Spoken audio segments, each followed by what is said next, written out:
Catherine, and main agenda issue. Thank you. So I can do it with two microphones. What is the main agenda today? And after that, I will pass word to our speaker, and if you don't also plan your speech, but you join us today, also feel free to ask me about words, about speech, about some maybe additional point, because today we have round table, so it's not like speeches and like great conference. It's round table about the main practical issues of government relations, lobbying and advocacy. So a little history about our community. So international IGAPA community, it's like association community for professionals in lobbying, government relations, also advocacy and industries which is related to this industry. So I mean, it's lawyers, it's PR professionals, it's other stakeholders like press, like different associations and so on and so forth. We were very proud that for now it's not only association of people from Great Britain and United States, which is, have more stable institutions of government relations, but also people from Eastern Europe countries, from Central Asia countries, from African countries, where we all develop this institute from the zero. Yeah, so we develop industry from zero, industry of government relations from zero in these countries.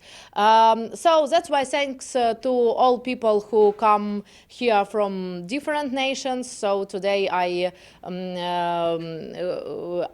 invite here people from Ukraine, from Slovakia, Slovenia, Romania, Kazakhstan, Kyrgyzstan, so many countries today also represent their government relations community. Saudi Arabia joined us today. Thank you so much for joining us today.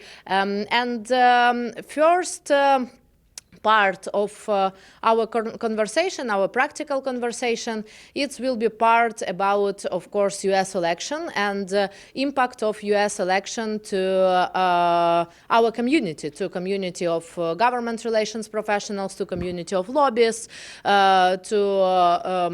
also work in diplomacy, because some countries also need to change their strategy now because of war and because of energy crisis, because of food crisis. So that's why today we will ask Mr. Blanc to represent first, as first speaker, his opinion about impact of these elections, impact to our community, and Mr. Blanc for a long time working also on Russian issues, of analytical issues about Russia, about Central Asia, about Eastern Europe. So he has great experience to explain to us in what situation we live and what we can expect from this turbulent time. And the next speaker I will ask to prepare Mr. Kendall Coffey. He will be the next speaker of our conversation. Thank you so much. If you have questions from internet, because we have big community on Zoom, please ask it in chat. I will look to this question in 40 minutes. And if you have questions from our audience, please just show that you can have question. My name is Katerina Odarchenko. Today I will be moderator. I'm a government relations professional, and my firm work with campaign management, with GR issues in Eastern Europe and Central Asia. And I'm from Ukraine. So now, our family work in political sphere in southern Ukraine. So now my father under sanctions of Russian Duma. So that's why for me it's also important part of this conversation. It's part of advocacy of Ukraine, which we will tell about. So Mr. Blanc, thank you one more time, and thank you to our partner Allatra TV for this for our informational help. Yes, please. Can you tell us about Creative Societies? Yeah. So about our work today. So today we will work. Firstly, it's question about government relations issues, then cases of government relations professional, then advocacy on Ukraine, and then our event of creative society and your advocacy work on that in more than 30 countries. Yeah, if I understand. 100, I see. I know only about 30. And it will be a separate event after our main conversation. Yeah, and you can find all information about all speakers and events in your booklet. So if you don't remember, for example, Odarchenko, as quite hard surname. You can see it in your leaflet. Thank you one more time for joining, and Mr. Blank, floor is yours. Please use microphone for Zoom discussion also for better, for better sound. And today we will work, I think, on first conversation like 2 hours and side event 1 hour. Yeah, so we will work like 3 hours today. Okay, thank you, Katarina. Can everybody hear me? And on Zoom also? Can the Zoom people hear me? Okay. Yeah. First of all, I'd like to thank Katarina for the invitation.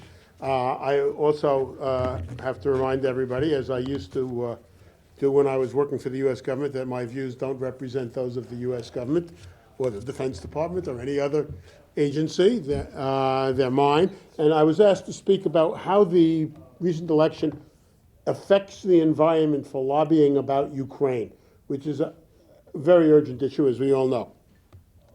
As I see it, whatever the results of the election might have been, there are 3 outstanding categories of issues for lobbyists who are trying to get support for Ukraine. First of all, there is the urgency of getting military technology, weapons, and logistical support to the Ukrainian government and army right now and for the foreseeable future. Every day, you read about the Ukrainian government and trying to obtain a new capability of one sort or another, either from the United States or from Europe. Italy, for example, announced the other day it's sending air defense capabilities to Ukraine to deal with the Russian flights. There is still agitation for airplanes as such to be able to strike at Russian formations and perhaps in Russian territories as well. UAVs, or drones as they're known, long-range artillery, anti-ship missiles, and throughout all of this as well, although that doesn't get as much publicity, sustained intelligence cooperation. Second category of what is necessary to provide for Ukraine is immediate economic assistance for the present and then ultimately in the long term. For the present, we are spending now about $5 to $7 billion a month just for Ukraine to pay its bills. That figure is likely to go up because of the wanton destruction by Russia of Ukrainian infrastructure, which is continuing. Russian planes are striking Kyiv today. Once again, that's part of the overall Russian strategy. So at the same time as we are supporting Ukraine to pay its bills, we are also going to have to continue to support Ukraine to maintain vital infrastructure, potable water, electricity, heat, energy for the winter and probably into the spring as well. At the same time, are efforts underway, and I'm sure some of you have seen all of you have seen at least some of it, to devise a plan for the long-range reconstruction of Ukraine once the war is over. You see a lot of references to something on the scale of the Marshall Plan or other things. There are various think tanks in this town and in Europe working on those, but that's obviously not just a question of putting plans on paper, but allocating large resources, trillions of dollars. And someone's going to have to lobby funders for those investments once the time comes around. That investment also means that Ukraine, once the war is over, I would have even argued now as well, needs to be admitted onto a membership track for both NATO and the European Union, because each one guarantees the other and supports the other and guarantees Ukrainian security, and for sub-regional or regional organizations in Europe, like the Three Seas Initiative. I could go into that further if you have questions about that. Finally, the third category of support that Ukraine needs, and this is becoming increasingly prominent in the media discussion, is support for whatever negotiating profile emerges as a result of the war. There's already a large number of people writing, Foreign Affairs magazine, for example, saying we have to get Ukraine to negotiate now, we have to prepare now. The United States has to be blunt, rather more proactive and insistent about its terms, because if Ukraine continues to win, this makes it more likely that Putin will escalate to nuclear. We can't have that, and therefore we have to keep Ukraine in line. That's literally the argument you get out of Foreign Affairs, stripped of all the academic argument. That's basically the core of a lot of that. And therefore, the Ukrainian government is saying our terms for a negotiation, which Moscow today rejected, are basically no negotiation until the Russian army is out of Ukraine, that reparations are agreed to, and that the territorial integrity and sovereignty of Ukraine is restored. In other words, victory first, negotiation second. Obviously, Moscow is not ready to accept that for a lot of reasons. That's the agenda that I see. Others may see a different agenda, and that's fine, although they're wrong. But that's the agenda I see now that lobbyists will have to deal with, whether they're in Europe or in the United States, in order to obtain support from private funding sources or politically connected agencies, international finance institutions, international relief organizations, legislatures, think tanks, and governments. The present environment in the United States as a result of the election is very different today than what most of us expected last week. I was just having a conversation before this session opened with Mr. Wiggins, and I told him that I'd said to my wife in September, this is not going to be a cakewalk for the Republicans for two reasons. One is Roe v. Wade, the other is Donald Trump. I think both of those were validated, and I've restored my credibility as a political analyst, at least at home, because I thought Trump would never get elected in the first place. So I've been sleeping on the couch for the last 6 years. But now all is well. And the election, therefore, has a different outcome than many people, many professionals anticipated. The issue of Ukraine plays a role here, both on the left and on the right. Let me start with the right. All of you probably saw or heard or read, whether on the social media or on television, commercials saying, well, we have serious economic problems in the United States, and Joe Biden is allocating $66 billion for Ukraine. These are completely unconnected issues. The inflation, the only connection with Ukraine is what Putin has done with the price of energy. And the $66 billion, we're not going to stop the inflation. So the issue was an attempt to play to the Trumpist wing of the Republican Party. You hear a lot of this on Fox News, for example, that we are spending too much on Ukraine. Ukraine may be corrupt, it's a rogue elephant, and so on, and that therefore we have to restrain it, and that after the election, we're not going to issue any more blank checks. Well, we never issued a blank check to Ukraine in the first place. If you are a Ukrainian and have dealt with the United States doesn't just write checks and say, do what you like with the money. There have been conditions attached all along. There are weapon systems that Ukraine has wanted, still wants, and hasn't gotten. Airplanes, for example. Why? Because we're afraid that if they attack Russian targets, that means escalation. Escalation could lead to nuclear, and that means the global war. And we don't want that. And that's our interest. Whether it's not, or not, it's Kiev's interest is irrelevant in that discussion, because it's our money, and we're saying no. But those claims on the right that the United States needs to control Ukraine, that the money is wasted, and that it's a blank check, and that Ukraine is just simply corrupt, as if Donald Trump and his party never heard of corruption, are now, I think, defeated for a long time to come. That does not mean they're absent. They are going to be in the Congress. And if the administration runs into trouble for whatever reason, and as we all know, politics never takes a vacation, this issue is going to come back and be used by the Republican Party as a hammer. So that if you're a lobbyist arguing on behalf of Ukraine, you're going to have to defend the continuing outlay of money to Ukraine for one of these three categories that I talked about earlier. Either immediate defense needs, immediate or longer-term reconstruction, and the question of negotiations. Those are going to be issues in American politics, even though the right-wing attempt was defeated at the polls.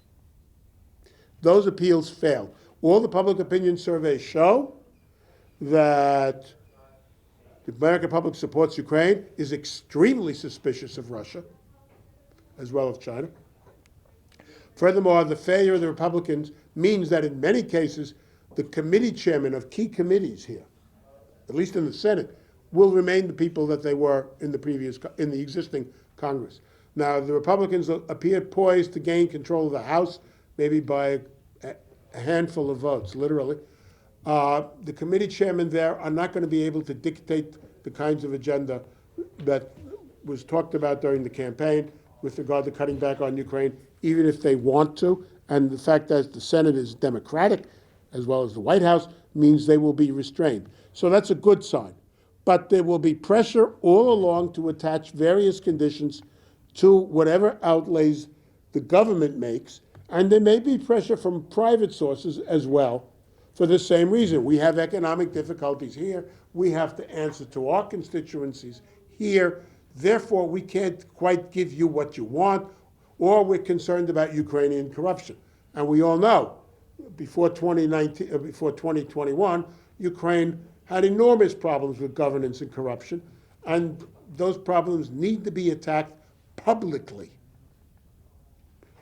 resolutely. For example, the Ukrainian government is now nationalizing some corporations. Whether or not you think nationalization is the right way to go, part of that is an attack on corruption. And if you're a lobbyist, therefore, you can point to this and say, look, they're making, despite everything that's going on, and the emergency of the war, they're doing this and that and so on. So those have to be kept in mind. On the left, the populist argument is also fear of escalation, and second, we need the money here to deal with social problems. Now again, whether you're a Democrat or a Republican, I don't think that the money that goes to Ukraine detracts from our efforts to deal with climate change, economic inequality, racial problems, education problems, crime in the streets, and all the other issues that we are all too familiar with. The problem, I think, has been the political will of administrations, both on the Republican and Democratic side, and of Congress, to attack these problems. Because we've all known about them for years. These are not new problems. When we were authorizing money for the pandemic, people were worried about inflation 2 years ago, and we haven't, largely because of those authorizations. So Ukraine is, again, being used by the progressive left in that ill-fated letter of the 30 that they sent out a few weeks ago. In order to advance their agenda, they got slapped down. But that does not mean that the issue has gone away. In other words, we have a pretty good prognosis for lobbyists. Ukraine was not an issue in the election. There is substantial and probably long-term public support in the United States and in the key institutions, private and public, for support for Ukraine against Russia. But that does not mean that we are simply going to get everything we want. The sums of money that are involved are enormous and are going to get even more enormous because of the continuing destruction that's taking place inside Ukraine. And since it's taking place at a time of inflation, those costs are going to go up. And because the European Union and the European economies are in worse shape than we are. And it will be very difficult for the European Union to draft a coherent policy for reconstruction of Ukraine, let alone membership. And even if they come about with a membership plan, and even if NATO comes up with a membership plan, it'll take years for those things to be implemented. And obviously, years open up all kinds of possibilities. So, How do we deal with that problem? If you're a lobbyist, how do you answer the charges about corruption, about the large sums of money, about the fact that we're risking escalation, and so on? First of all, I would argue, and I really believe this, that every dollar, franc, Deutschmark, or whatever it is we send to Ukraine is an investment in peace, not war. Now, I realize it's for war. I'm not trying to kid somebody here, but it is investment in the long-term peace of Europe. Because if we fail to secure Ukraine, Russia will be back. Now, I'm not the only person in my profession who's saying this. Frank Steinmeier, president of Germany, for whom wisdom has come late, recently said that. Failure to get the Russian army out of Ukraine means the perpetuation of Putin's imperial ambitions, capabilities, and of domestic support for it in Russia. Therefore, every dollar we put in Ukraine to get this war over with quickly is an investment in peace, not only in Ukraine, but in European security. And the United States has fought 3 wars, 2 world wars and a Cold War, to preserve European security. This is a 4th example. But if we don't do it now, we'll have to spend a lot more money down the road, and from a worse position. Ukraine is therefore, as one of my colleagues wrote years ago, a keystone in the arch of European security, and is defending European security. I don't think you can stop driving that point home. In the end of the Cold War, we said that European security was indivisible. Now Moscow's trying to use that in order to say that nobody can do anything against Russian interests. But the fact of the matter is that whenever Russia attacks a neighboring country, whether it was Georgia, Moldova, or Ukraine, there was a breach in the status quo at the end of the Cold War, and in the idea that European security is indivisible. Furthermore, this war is not only about Ukraine. We see repercussions in Africa with the food issue, which is a whole other issue we could discuss. We see it in the Middle East as well with the food issue, and the energy issue is, of course, global in its ramifications. So this is not just about Europe, but it is still an investment in peace. Third, anybody who wants to discuss this war or use the war to advance a political agenda needs to recognize something very crucial. This is not a typical war. This is, and I say this fully, an intentional genocide on the part of Russia. It is an attempt to destroy the very idea, not to mention the material reality, of a Ukrainian people and nationhood. Now, there are people who will disagree with this, and it's a free country, but the evidence is overwhelming. Deportation of children, ransacking of cultural objects, mass murder, mass torture, rapes, wanton destruction of the entire infrastructure, calls for the destruction of Ukraine as an entity, and so on. And I can tell you from my own personal experience, I know what a genocide is. I'm the child of somebody who fled Poland in 1939. I don't need to be told what this is all about. And those of you who are lobbying for Ukraine need to bring this point home, because for there to be true peace, there has to be victory, and victory means not only reparations, financial, however that's arranged, but accountability. Whether you have truth programs like in South Africa after Mandela came in, or criminal trials, because God knows war crimes are taking place on a massive scale. This is an intentional genocide. This is not just simply a war, I want your land. No, this is a war to destroy Ukraine. And it is a genocide by the understanding of the UN, and it has to be stopped. And therefore, the sooner we get it stopped, the better. And also, the sooner we stop it, the less chance there is of escalation. And the sooner we stop it means the sooner we defeat Russia decisively, without letting Putin go on and claim that somehow he got something out of this. Fourth, reconstruction is going to cost trillions of dollars over a long period of time, and there's no escaping that. It will generate an all-European economic boom, because we will then rebuild Ukraine using state-of-the-art ways, techniques, and instruments and technologies with the Ukrainian population, and it will make it harder for Ukraine to revert back to the bad old days of mass corruption and oligarchical competition. This does not mean that the nirvana is going to descend on Ukraine once the war is over. But the amounts of money needed to rebuild Ukraine and to tie it into the whole European economy are comparable to the sums invested in the Marshall Plan and to the net effect of the Marshall Plan, which jump-started the entire European economy after 1947. Marshall aid starts coming in 47, 48. All you need to do is look at the economic statistics of Europe in the late 40s, early 50s to see just how far the European economy accelerated as a result of that. For example, in France, the 30 years between 45 and 75 are called 30 ans glorieux, the glorious 30 years. A lot of that has to do with Marshall aid, and not only Marshall aid to France, but to Germany, and so Holland, Belgium, and so on. Finally, the more we support Ukraine now, the sooner we defeat Russia, and the sooner we get negotiations that are real negotiations. Moscow's terms for negotiations are the ultimatums that it sent out to Europe in December 21. They're all available in English on the Ministry of Foreign Affairs website, mid.ru. They may be available on Putin's website as well, eng.kremlin.ru. They are non-starters. They are essentially codifications of a new Cold War in Europe, suppression of Ukrainian independence and sovereignty, and a justification for the war. Nobody is accepting those. Those are not terms that anybody is going to accept. And Moscow continues to push them forward because it cannot admit that it has lost. Therefore, it has to be, unfortunately, coerced into admitting that it lost by military defeat, and therefore by greater support of Ukraine so that the war ends sooner rather than later, and that Moscow is, to use its own phrase, forced into peace.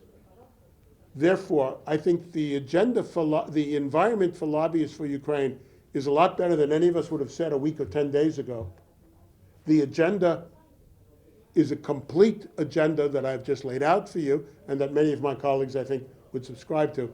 And finally, those of us who are involved in working on behalf of Ukraine are not exempt from the task of making this agenda a reality. Thank you.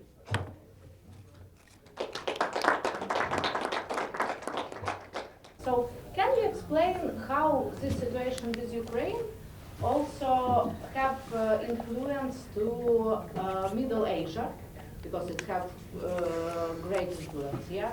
And about Eastern Europe you mentioned a lot.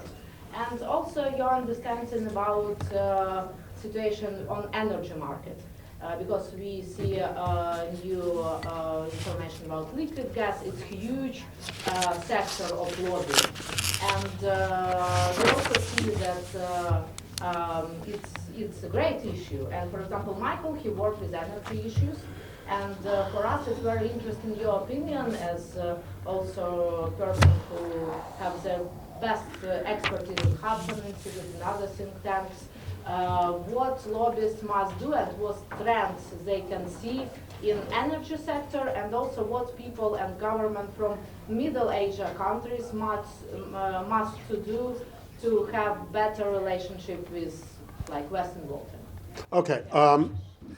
When you say Middle Asia, you're referring to Central Asia? Central Asia. Okay. Yeah. I know in Russian, Srednaya Asia means Middle Asia, but okay. Yeah, In English, it's Central Asia. In Kazakhstan, Okay. Uzbekistan, Kyrgyzstan, so this country. Okay, thank you. Let me start with the first question. About Central Asia. The war has undermined much of Russia's position in Central Asia, particularly in Kazakhstan, but not only. We see the Kazakh government, and I published an article about this in August. If somebody wants it, I'll make sure you get it.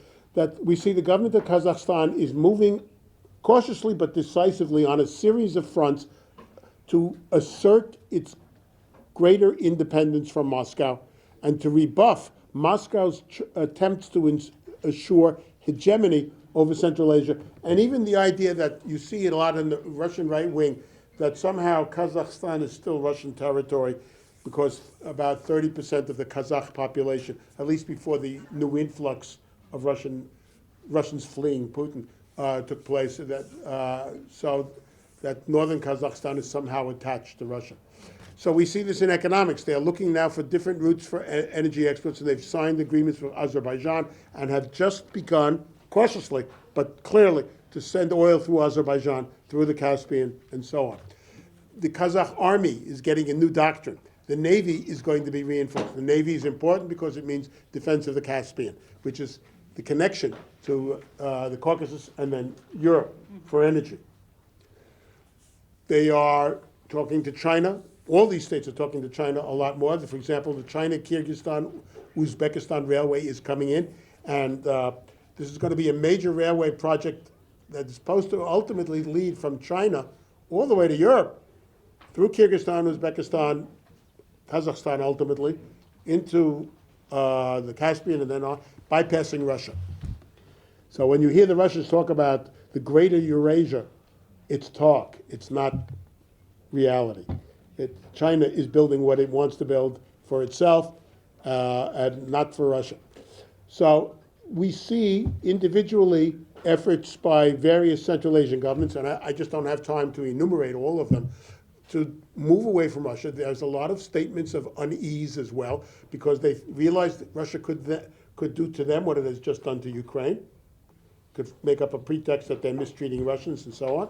Second, the idea that Russia is a reliable security manager, or to use the German term, Ordnungsmacht, in Central Asia, has taken a big hit because the capabilities of Russia have been shown to be a lot less than expected, and the danger of relying on Russia is much greater.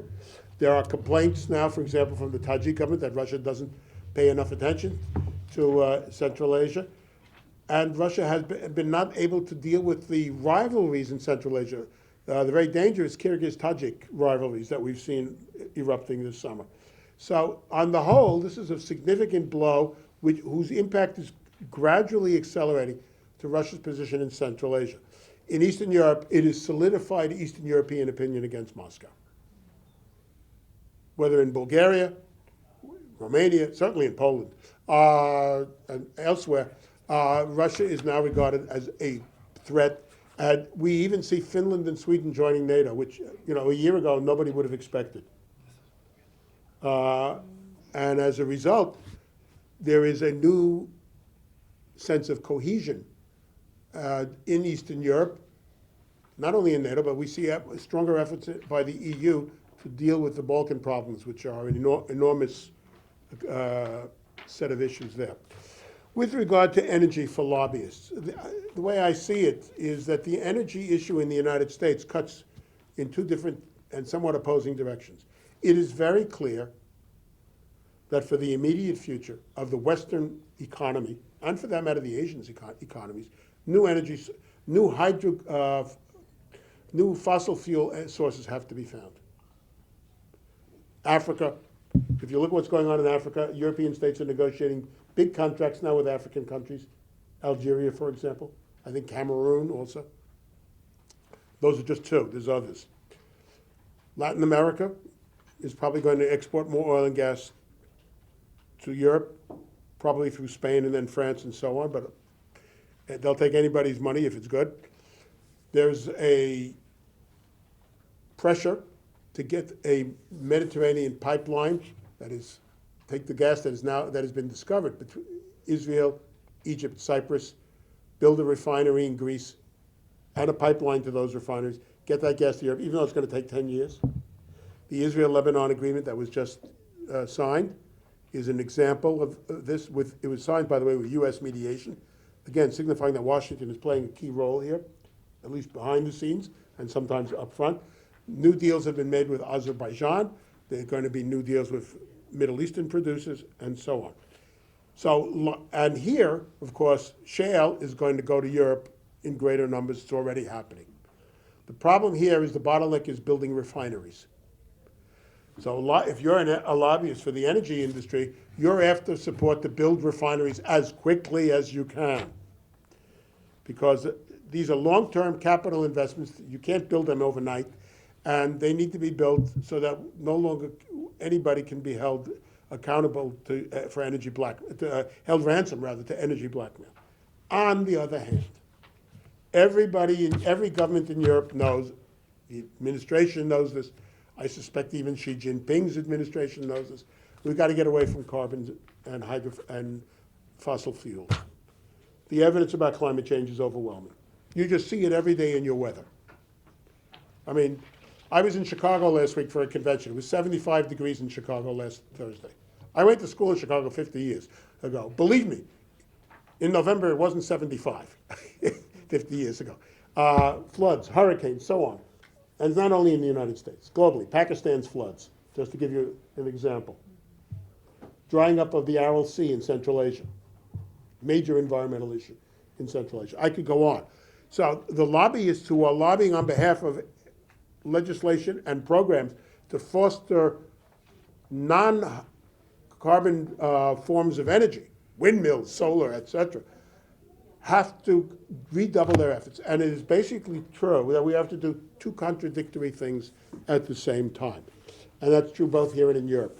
One, we have to get hydrocarbons to Ukraine, to Europe, and to other countries that are in supply, just as we have to get foodstuffs that are being blocked because of the issues relating to the Black Sea to countries that depend on grain exports in the Middle East, in Africa, and elsewhere.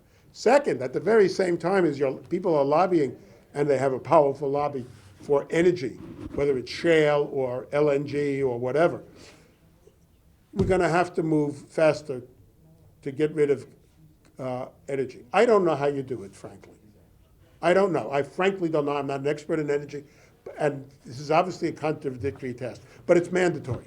There's no way around doing both of these things at the same time, and it's going to be up to this administration and whoever is elected in 2024 to deal with the problem. And we can no longer put our head in the sand and say this is not an issue.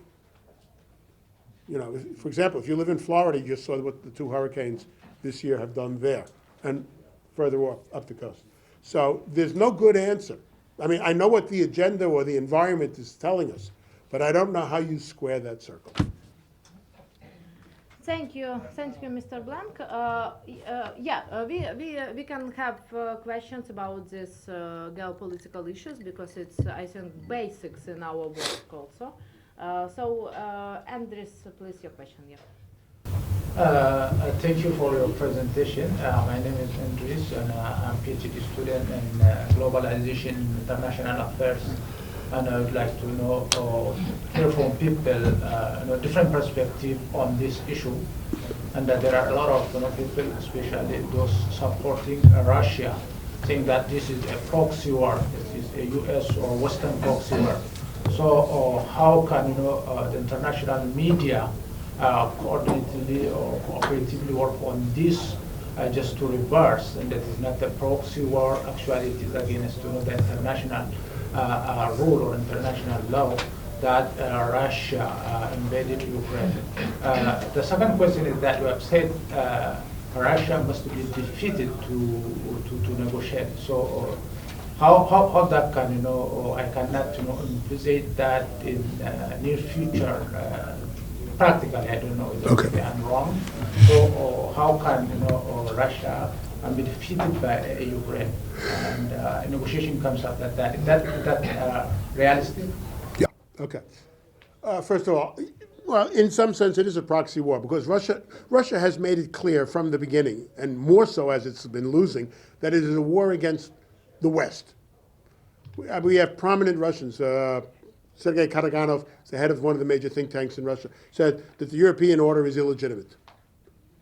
Well, if the European order is illegitimate, then we're basically living in a state of war, as Thomas Hobbes described it. Everybody's at war with everybody else. If there's no order, you have total anarchy. I mean, that's what anarchy is, lack of order. So Russia has declared through this war, its war on the European order and so forth. And Ukraine is getting all this assistance from the West, not just the United States. So it is, in a sense, a proxy war, but Ukraine is fighting for all of European security. I used to quote Admiral Nelson at Trafalgar. You know, when they tell Nelson at Trafalgar that it was a victory, and of course he was fatally wounded, he's dying. But the last thing he says is, England has saved herself by her exertions and Europe by her example. So yes, England was a proxy for the rest of Europe against Napoleon in that sense.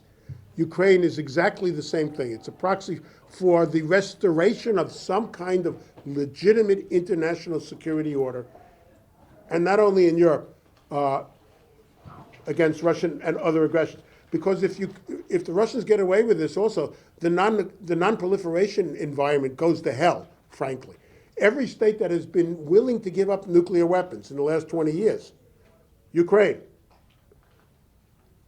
Libya, Iraq, willing or unwilling to give up nuclear weapons. Every state that has tried nuclear weapons and given them up or been forced has been invaded.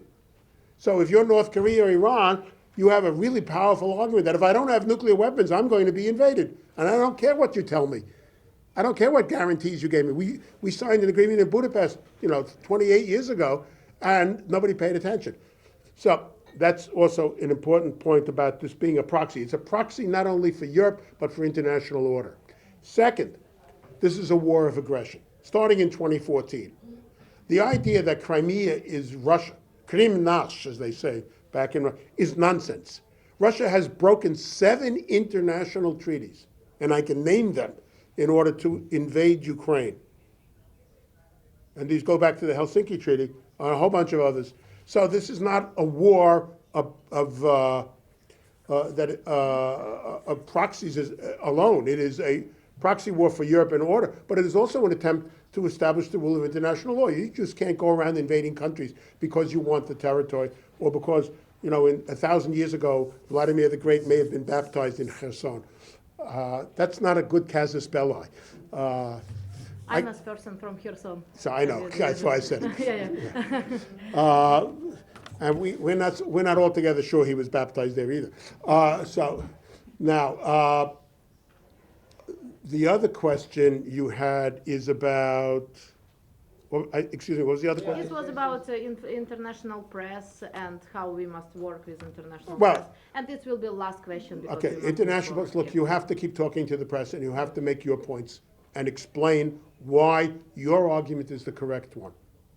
I mean, I'm writing an article right now dealing with all these people who say we have to negotiate. And the point is, they don't tell you that they're afraid that Ukraine might win. They're afraid that Russia might escalate. And Putin uses this in order to keep playing and stalling.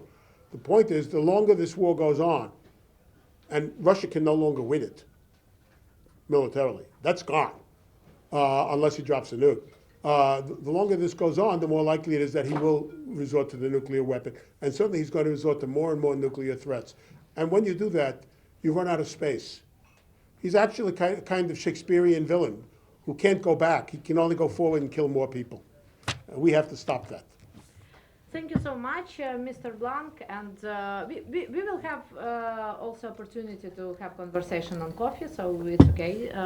And also, I can recommend you to find Mr. Blanc's analytics on Hudson Institute and maybe on YouTube, because if you wanna know more, it's very good resource to find it. Also, if I can ask, if these issues that connect with Ukraine, so thank you that you start from third point of our conversation. If I can ask somebody to volunteer to translate for Ukrainian soldiers some issues which was discussed, I will appreciate that. Yeah, I will appreciate it. The next speaker is Kendall Coffey. So Kendall Coffey, one of the best lawyers in the United States. And he also worked for a long time in Florida as a U.S. attorney, and he now do the biggest lawsuits in the United States. So that's why Kendall know, American policy from inside and also from legal point of view. So Kendall, can you please explain to us results of these elections, and also in what sectors it will be most perspective to work? Because, for example, for me, Ukrainian issue is also basic issue which change also your inner policy. I mean your inner policy in the United States. And many people who work in IGAPA in the United States, they now mostly work on lobbying economical issue which connect to Ukraine, and which connect to new workplaces and so on and so forth. So please, can you give your perspective on this question and what sector for lobbying and will be more perspective for next years. And maybe you know how many money what industry spent to this elections. It's also interesting point. Thank you. Well, Katya, thank you for the very, very kind introduction. I can't add much depth to the frankly brilliant analysis we just heard from Stephen Blank, but I can give some of my own thoughts, which are largely in accord with what's been described. I think the impact of the elections on most of the issues that concern those who are here and people of Ukraine are going to be pretty modest, but there will be some items to talk about. There's simply, to my knowledge, no meaningful constituency in the United States in favor of this war. Nobody. In fact, even though there are a significant number of Russian Americans in this country, they, with few exceptions, are strongly opposed to the war. So the Biden administration, by most accounts, has maintained a lot of public support for what it's been doing. As Stephen Blank described, there's still overwhelming public support for the cause of Ukraine. So it's difficult to see how things would change a lot. Nevertheless, assuming a Republican control of the House, I think they would like to be able to show that they're doing things a little differently, a little more responsibly in financial terms. So I think you may see, even if they are cosmetic, some attempts to impose more financial oversight over the financial aid that's going to Ukraine. Things like various inspector generals and reporting requirements, things like that could be imposed. But apart from a small core of people who really follow these issues closely, I don't think the American public sees a giant corruption issue in Ukraine. I think, frankly, most American voters think there's political corruption in most places of the world, including our own country. And so I don't think, while there will be legislative attention to oversight, I don't think the voters in Iowa, New Hampshire, the ones that they're still counting in California, are waking up in the morning and saying, we've got to do something about corruption in Ukraine. That's just not happening. So again, some modest adjustments, I think, are going to happen, but I think the aid will continue. I'd say, by the way, and I know that's not a focus here, that the executive branch has the essential control over immigration issues, and that has been remarkably supportive of Ukrainians who need to get to this country for different reasons. It's one of the most warm and cordial welcomings that has been seen in many years. And so that's something that will certainly continue throughout the balance in the Biden administration. But one thing I've been tracking are some of the legal side issues. Both sides, by the way, Republican and Democrats, had called for, not by majorities, not by votes, but by significant numbers, called for designating Russia as a state sponsor of terrorism. Hasn't happened yet. That's a designation that, under existing laws, would come from the executive branch, ultimately the White House. But just to put in perspective, that is not necessarily going to make a huge difference for Ukrainian victims of this war.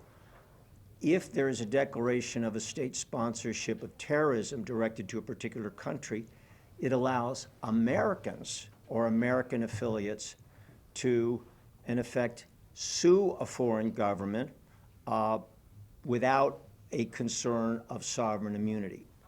But that's what it does. It is not a dramatic game changer, as some may think. What I think will get more attention, and it could be something that Republicans in the House want to get involved with, is what to do about the estimated $40 billion in Central Bank of Russia assets, sovereign funds that have been frozen pursuant to directives from the White House. That's a lot of money, and that's going to get a lot of attention, not immediately, but as the Congress reorganizes. There is been different theories of legislation about how to do with that money. Obviously, lawyers are always looking out for clients and say, gee, that would sure help rebuild some factories and schools, wouldn't it? And there have been proposals, not gaining a lot of traction so far, to waive Russian sovereign immunity so that Ukrainian victims could actually proceed in the United States district courts. That legislation doesn't seem to be moving far or fast, but what I think will get more attention is a proposed bill that's got bipartisan support. Again, it's not far along in the process enough to say it's going to happen. Entitled the Russian Elites, Proxies, and Oligarchs Act of 2022, REPO Act, but in substance what it means is that the United States would confiscate the money that is currently is estimated to be $40 billion of Russian central bank money, and that money would be then used in something called a Ukraine Support Fund. And there would be reporting and there would be monitoring, and there's a requirement that the White House contact the Ukrainian government. There's no immediate specification of how the money must be spent other than aimed at the rebuilding of Ukraine.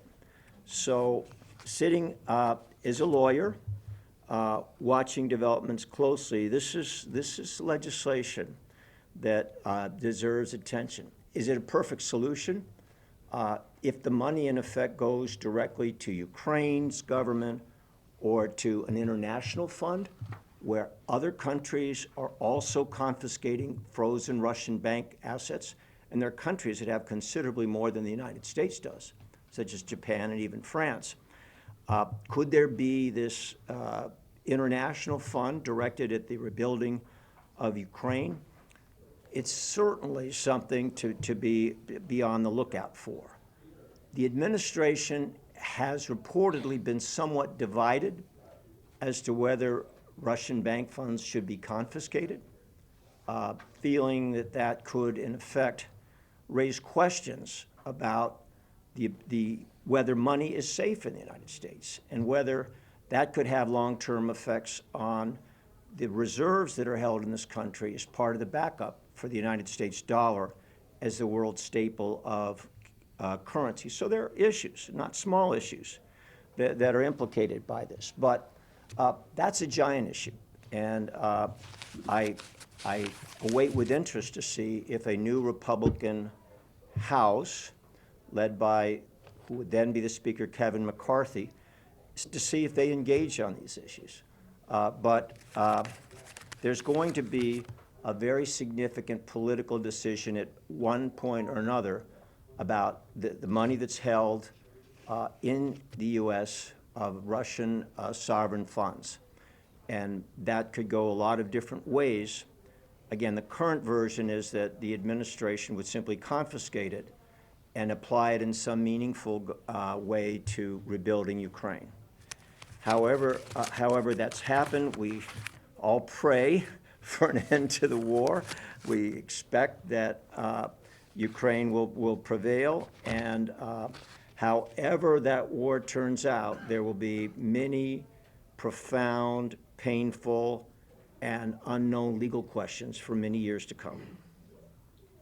Thank you so much, Kendall. Yes, thank you for your work, and I know that you also work on issues with lawsuits. So thank you for this report, and I think that we will have also a little more questions about Russian state sponsor of terrorism in our part about Ukrainian advocacy.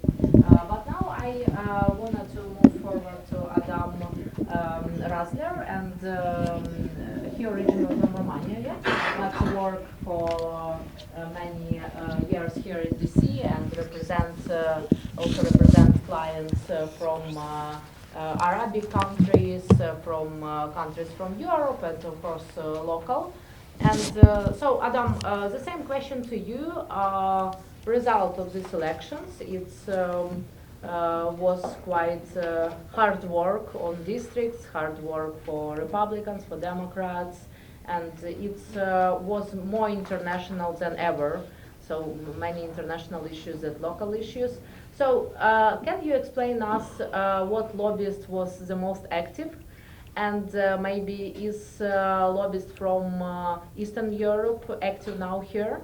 And maybe your perspective about our market of government relations and lobbying next year in the period of global crisis. So please, stage is yours. Well, thank you so much. It's a pleasure to always be here. The election, everyone is still trying to dive into it, and most certainly the biggest thing everyone's trying to do is place blame, right? Who's at fault for the wave that just did not descend upon DC? When you look at the outcome, I think that what we saw on Tuesday night of last week was definitely a surprise. However, as we are seeing final things come through, and we look at what really has transpired, it is not as stunning as we thought last Tuesday, right? The Republicans are now one vote away from taking control of the House of Representatives. Everyone expected that to happen, right? The $1 million guess was by what margin? Will the Republicans have a 10 vote or less margin of control, 10 to 20, 20 plus, or could the wave be even larger than that? The Senate was always 50-50 up in the air. The surprise and the disappointment for Republicans was the loss of the Pennsylvania seat from the retiring Senator Toomey in this election. And the fact that Republicans failed to convert any Democratic seats in the Senate as well. But overall, we're going to still see half of what we expected. We're going to see a Republican-controlled House, and that's going to have some very differing sets of perspectives and priorities than the Democratic-controlled Senate and the White House. And this is where we're going to see a very unique and interesting turn in Washington. The president is going to have to decide to follow one of two courses, and his predecessors have each chosen one of these two options when they have a divided Congress. He's either going to try to find some common ground and still set out that position of, I was elected nationally. I understand there's been a slight change in the midterms. However, I still set the direction. Or he's going to do what other presidents have done, and we saw both Trump and Obama behave this way when they lost control of Congress, and basically turn their back to Capitol Hill and say, other than the things that I absolutely have to do with you, I'm going to go it alone and use the power of the executive order. So it'll be very interesting to see what Biden chooses to do. And I think many people agree that Clinton and Bush, when they lost control, did all they could to extend their hands to Congress and say, let's find common ground and work together. But the last two former presidents of Obama and Trump had zero interest whatsoever in partnering with Congress. So the question now is, where does this take us in this 118th Congress? What are the priorities? We've heard a lot talked about today with Ukraine. There's still going to be an enormous amount of focus and attention placed on the war that is going on. To comment quickly on some of the previous comments that were made on it, voters by and large voted in this election on the quality of candidates more than anything else. It was not as much about, am I happy with how the war is being supported here in the United States, my view on the abortion decision from the Supreme Court, my view on Biden or Trump or the economy. It was more, is this the right person that can speak on my behalf and represent my voice for these next 2 or in the Senate 6 years going forward? And Americans, by and large, I do believe of both parties, are continue to maintain a very high level of support for Ukraine. What we're going to see happen, though, under a Speaker McCarthy House, or even if there were to be someone else, is when the president sends large funding packages, they're going to go through that and say, we'll use an example. If the president wants $50 billion, but only $40 billion of that package is earmarked for Ukraine and 10 is earmarked for domestic spending, that's what the Republican House is going to cut out. So they're going to go to the White House and say, we're not opposed to giving you the 40 for Ukraine. You can have that. We stand with them and agree with that. But we're not going to pack other spending measures into this. And that was what has been done in this current 117th Congress, with each spending and rescue bill holding a certain portion of funding to supply funds for domestic programs that the president wanted that he could not get through in other means, and force the Congress to take it up through that channel. Priorities in this new Congress are absolutely going to revolve around energy policy, from renewables to clean, sustainable energy. Both parties believe they have the right vision and the right path forward on how to address this global issue.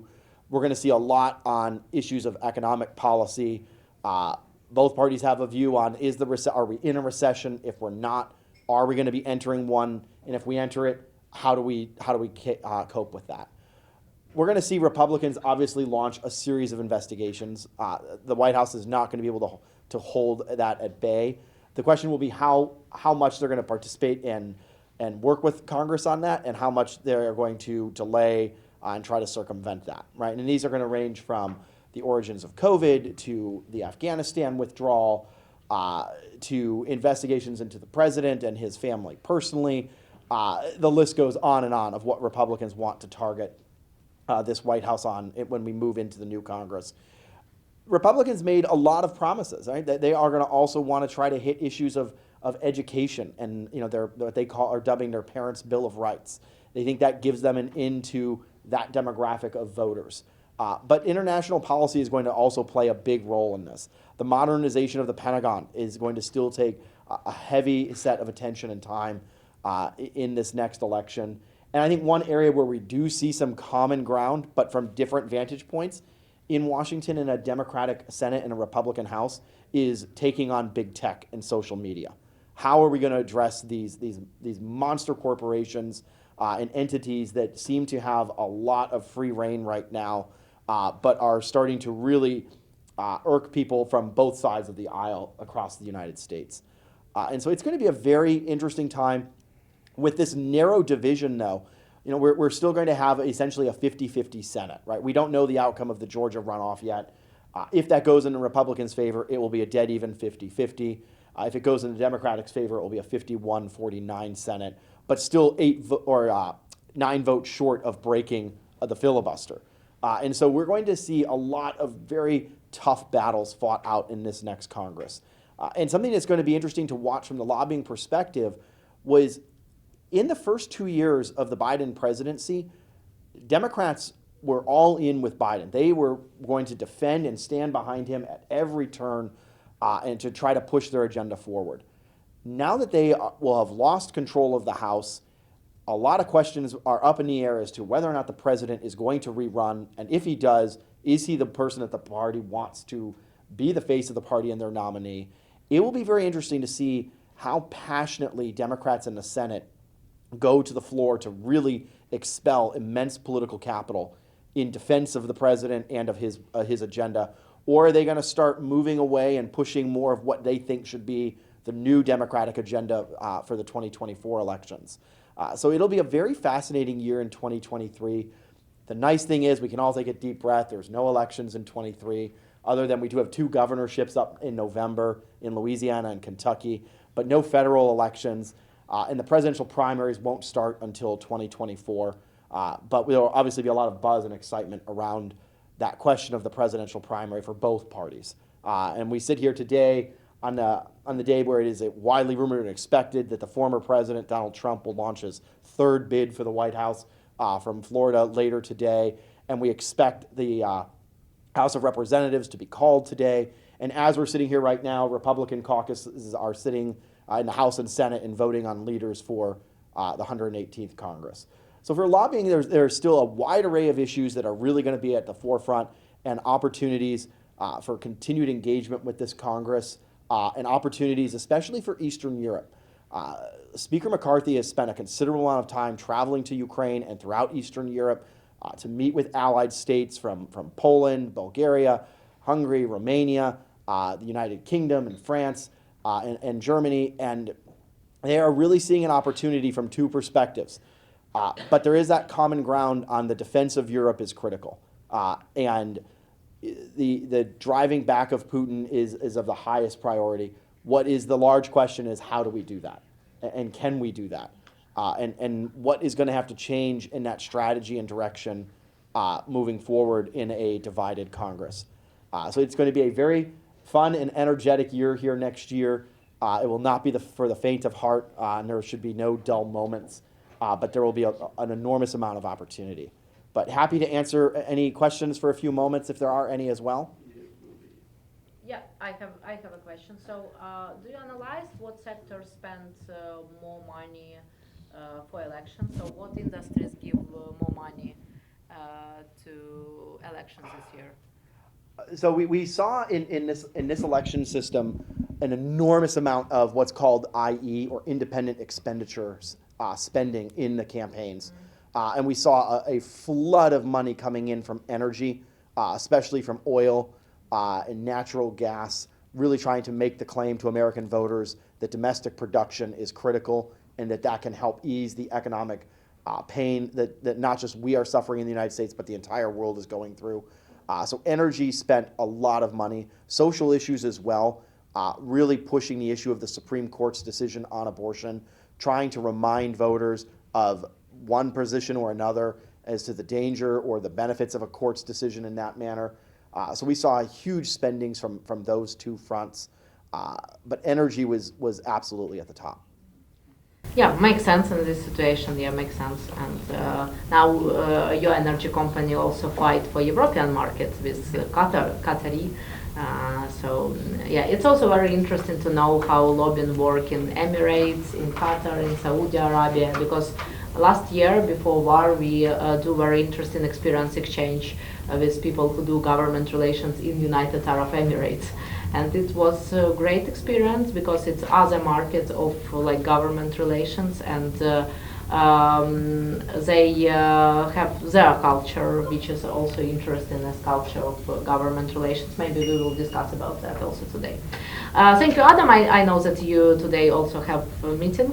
Thank you for joining us. And the next question will be to Egon Chelakan. He worked for a long time with White House, with the administration of President here, and his main issue, which he wanna share with us today, is how to work with presidents. And because all time, mostly when we discuss, for example, when we have JAR forum in Turkey, we discuss mostly how to work with. No, in Turkey it's a bad example because they are also like quite centralized power, but in Europe, for example, you mostly work with committees and with members of parliament. Here you also work with senators and with people from House. But one of the main points, and now we see it very directly, is work with the president and his team. Not even in the United States. So, Egon, can you please explain how to work with presidents, and maybe also your perspective about these elections and about worldwide crisis which we now have because of aggression of Russia? Thank you. I'll start off. Thank you very much, everybody. What an impressive group. I very much appreciate being invited. I'm going to use a metaphor. In fact, I'm going to step back many years. I used to work for a company early in my professional career by the name of Beneficial Standard Corporation. They no longer exist. They were financially successful.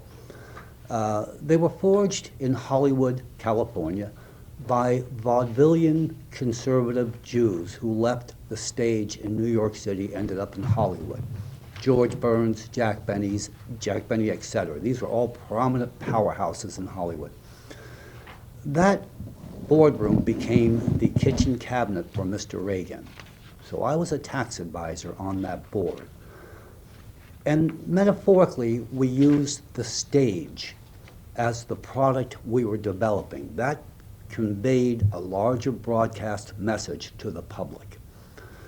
When I speak with potential clients and lobbyists, when they approach you and want to talk about how do we deliver a message, how do we deliver a product, how do we sell this idea to an executive body, they often come in with a very, I don't know, almost just an isolated view. They want to go in and say, please do this favor for me. This is what we'll get paid to do. And it just doesn't make sense.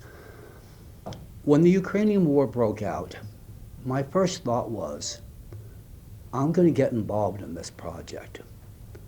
And I didn't turn to Capitol Hill. That was not the place to go because I could follow the news. It was confused. I turned to Hollywood, and I simply said, who is going to put a movie together on this? Who's going to put a face on this project. The face is what sells. Nobody is better in the world than Hollywood, California when it comes to making a subject acceptable. They could take Al Capone, a very disgusting individual, and by the time they're through with Al Capone, you'll have shoes they're going to be selling, suits, colognes, everything. It sells. They're masters at the trade. I've had dealings throughout my career, even though it's not my profession, with Hollywood. I don't know if anybody saw Jarhead. The last movie I did was Jarhead.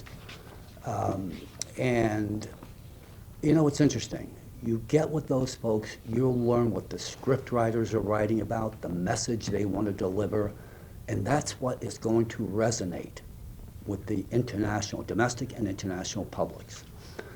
And that is what you walk in to an executive body with. You say, this is what I bring to the table. Hollywood's going to promote this theme, and Hollywood influences voters and corporate purchasing, etc. So again, I start with that as my foundation for where I develop my argument. I don't go in with my own political views because they're just my views. They don't really care, and nobody really cares about my views. So, as lobbyists or people getting involved in governmental affairs, I really encourage you to step out, go the other direction, find out what you bring to the table when you approach an executive body. Because you will have the ear of, you can go in that room and say, this is what's coming down the pike. You can be on this side or that side of that situation. They will listen. They can do their due diligence behind your back in a matter of seconds. And it resonates positively. And that's internationally, that's not just local. So, in reaching out, I reached out to Hollywood just probably a month ago. And I simply said, in a nutshell, what directors are involved? I didn't go to the studios. I merely wanted to see where the directors were. And I also reached out to Broadway. I have no background whatsoever in entertainment. I can't come in here and talk directing or otherwise.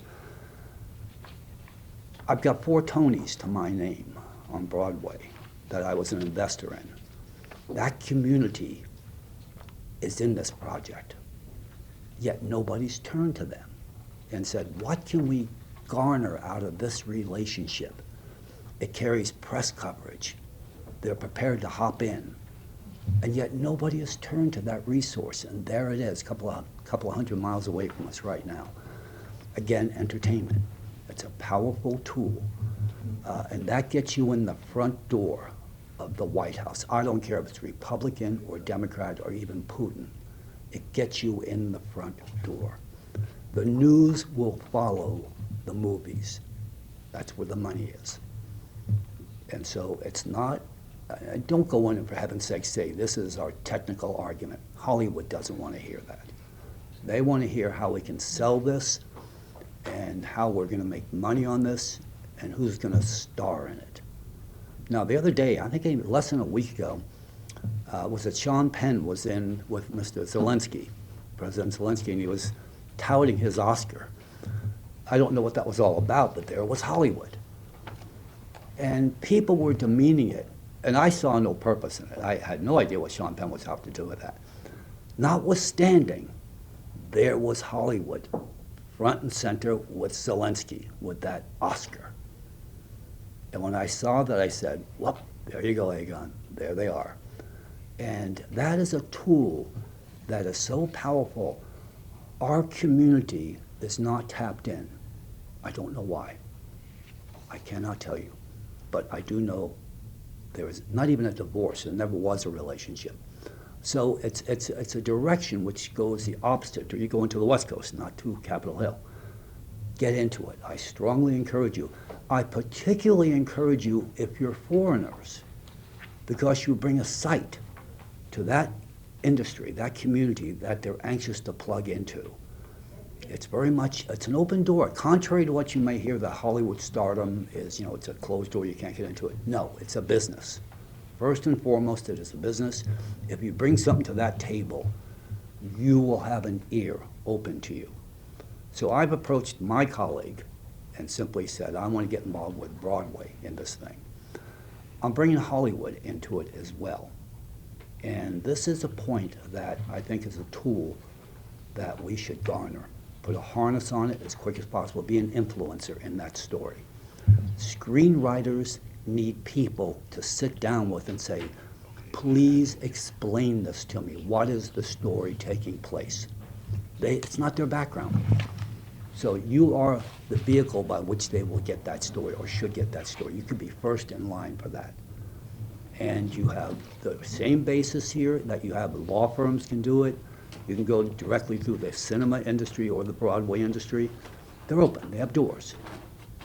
And they have direct access to the White House, very quick access. And so it's a simple presentation, but that is a vehicle. And don't cancel it. You may not know those people, don't cancel it. I was approached by one of the projects, I don't know, a month ago, that Mr. Zelensky had put in place. I believe it's called the United 24. It's Army of Drones, a not-for-profit entity, and they're soliciting funds from the Americans for putting an army of drones together, volunteer, either purchasing or volunteering and so forth. I noticed that Barbara Streisand is an ambassador for that project. The gentleman from Star Wars, who was the guy, I can't recall the gentleman's name, one of the stars I'm of, not a fan. one of the stars. Shatner? No, you're thinking of, not Star Star, Trek. you're thinking of Star Trek, yes. Harrison Ford. No, who was the, Who is a fan? who was Luke? Who was Luke? Mark Hamill. There you go. He's one of the ambassadors, etc. Again, Mr. Zelensky was wise enough to realize those names bring in power. And so, and you also, on the military side, you've got Petraeus, you've got everybody else party in that venture. So you have the names, you have the stars, you have the stage. So I've become involved in that project. And now I've reached out to Barbara, and I've met her in the past for legal reasons. And so they're open, they're ready to hop on board. They've already hopped officially on board. And there it is, you've got the people waiting. Then you have Sean Penn with his Oscar in front of everybody. And you realize that is gold to deliver the message you want to deliver. Be it DOD, be it energy, whatever the argument is, they want in on that, and they need a shepherd. And that's the role we should be playing. That is not their background. So I'm just trying to present opportunity that should be availed. It's there, everybody. Thank you so much. Yeah, on our previous meeting, I don't remember, maybe on one of the previous government relations forum, we discussed direct panel about tools. And yeah, thank you to Mr. Blanc, have other meetings. Thank you one more time for your expertise today. Yeah. And we discussed tools and also media tools in government relations, because you can have perfect bill, I don't know, for example, about taxation, or you can have perfect bill about women's rights, or about child's rights, or about support army. But if it's not in movie making, if it's not like popular thing, if it's not involved decision making process, people, yeah, it don't work. So from my perspective, only people who work with alcohol and they don't go to work with media, yeah. But for example, tobacco sector also work with Gollywood, because they increase their category through films, and then they lobby also like some issues which was connected with taxation. So it's very interesting issues on tools, and I also ask next speakers maybe represent what tools they need and they use in their practice. And Mr. Mikhail Sigler work in European Union, so he also member of FIPRA network, which is very famous public affairs and PR professionals community, and he also developed all government relations association in Slovenia and work a lot in Brussels and in London. So Mikhail, can you please explain us also European perspective of this crisis, because It's different. It's completely different tools which we use in European Union. I also have experience of working with the European Parliament, with the European Commission. So you can work for years on one issue and one directive. So it's completely different. Can you explain your perspective, like how you do lobbying with these structures, like European structures now? What is the main issues? What is the main market now? I understand that it's energy, but maybe you have other position. And also, if you have some case to share without name of companies, it also will be interesting, because on every our discussion we also explain direct cases from social sector, like from advocacy, but also from classical lobbying issues. Thank you very much. I just arrived yesterday from Europe, and I can say that I'm very proud because we just got the new President of the Republic, who's actually the First Lady after the Slovenia independence, and I'm proud because I was also the part of her election campaign team. So we will hardly working on this, and that's for me, it's very special being here, because, you know, we are seeing and viewing the things in Europe a bit differently, which is here, but from the lobbying perspective. But before coming back to this election, let me say that in Europe, we have very different, how to say, interests within the lobbying. Of course, globally, there are two major, how to say, countries or cities where the lobbying is regulated and where is the most important, and that is United States, and now within the European Union's Brussels. And there are, how to say, two cities where their regulations are met, and how actually to be the lobbyist, how to lobby. We have in Europe, when you ask me how you have transparency and register. So actually all the, how to say, the companies, non-governmental organizations, regions, how to say, different associations from the energy, economical interest, and so they're all enter the transparency register. And this is when you wish to lobby European Parliament, European Commission, or Council. So in this way, of course, there are a lot of companies which are having their seats in Brussels, or maybe they are lobbying outside from Brussels, but within the European Union, and they are in this, how to say, different procedural processes when to lobby and to address the, how to say, the European Union. Of course, it's very tricky as well because there are so many states involved. And if you are a smaller state, and I'm coming from Slovenia, you have to have more and more lobbyists in Brussels if you wish to succeed with some interest. It's not that you'll be just, how to say, sitting at home and waiting that something will be happening without that you are active in Brussels. And that you're just led that your government is proactive. If you have the economical interests and you have clients that you wish actually to get decision, or maybe to access funds, or actually to enforce the legislation, you will simply have to have, you'll have to be present there. So that's why we have in Europe now a lot of different public affairs companies which are having very good networks around all those states. And it means that we, as a lobbyist, work together with, how to say, all the network and all those people who are professionals or are public relations or public affairs professionals or attorneys at law, doesn't mind. If you know the process, then you know how to work in it. And that's for us is crucial.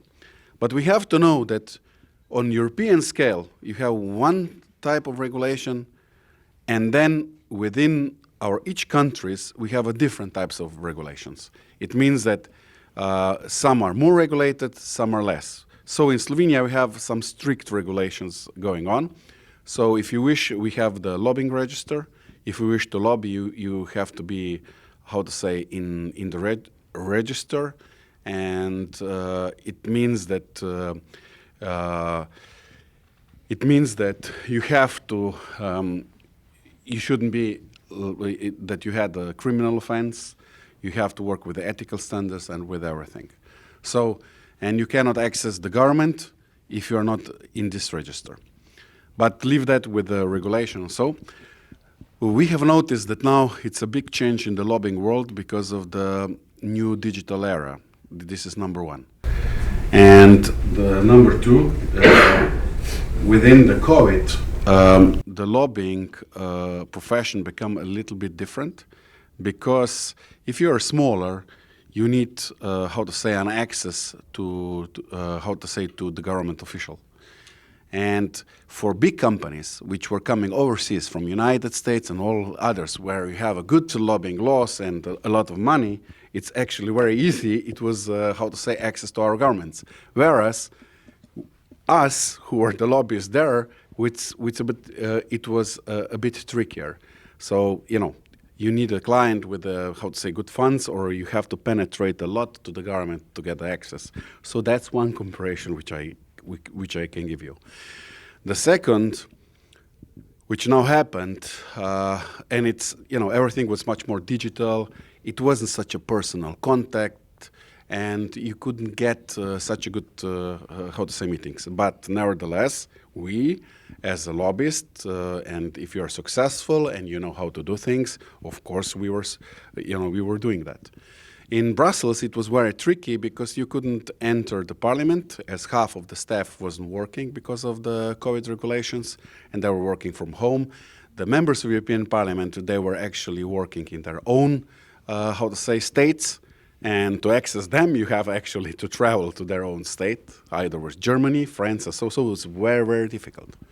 But okay, now the COVID is gone, and now we faced another crisis, and this is Russian invasion to Ukraine. And this is, totally different for us as well, because we are now affected. And, the sectors, when there was a, announcement of Katarina that we could speak about the energy, it is. Now the lobbyists, we are working in the energy sector a lot in European Union, because we are afraid what will happen during this winter. You know that Putin is not only that he is calculating that with an invasion in Ukraine and with a military attack, but he's also using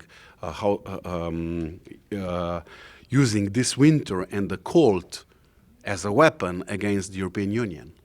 And it's actually, you have seen how it was, because the Germany, for one hand, was very dependent on the Russian gas and the cheap gas, and there was a Nord Stream 2 project, which is actually a big investment from the European companies. And there was just a pipeline, but the molecular was coming out from Russia, and this is now gone. You have a lot of companies which are now in Germany, which are now stopping the production as we speak. If you have noticed today that also European Central Bank, but the German Central Bank is actually preparing that some of the companies, or also transportation companies, will have much more, cash available for the winter, because maybe there will not be also the petrol on the petrol stations, the gas, and so. So it's really tricky and crisis situation. But nevertheless, this war and this conflict give a big speed regarding the green transition. We know that we were speaking before about decarbonization. The Europe wished to be climate neutral, and it means to 2050. And because of the gas, and yes, we were speaking before that Europe will now have some supplies from other countries, from Middle East, and then also our Minister of Foreign Affairs just signed the deals with Algeria, so Slovenia itself, we will have some independent gas supply out from Algeria for at least for 3 years. But the thing is that now the European Union also decided to invest a lot in the new green technologies. So there is now 72 billion which were invested with the first round and the second round of this in the hydrogen and solar, energies. So hydrogen is a big deal now in Europe. There are a lot of Western countries which are now investing in the hydrogen. So it means that, there will be a new fact, and I know that in the United States now you also have that there is I think the Climate Act which you just passed, and there will be subsidies for hydrogen. But with this, we are speaking about green hydrogen. So it's a big investment for the solar together with hydrogen, and as well the nuclear, which is now became as well the green energy. So there is a lot about the investments in electrolysis. There is a lot of investments in the battery storages. You say here, I think it's your seasonal storages. And that the solar is something which will now be ahead of us. And as well, because of all the mobility and self-sustained, it means if you wish to have that you are independent from the electricity grid and you will not have a shortage, we'll have a lot of, solar technologies, in our homes. I just before I got here, last week I got permit that I can build my solar on my roof, which is for me, it's perfect.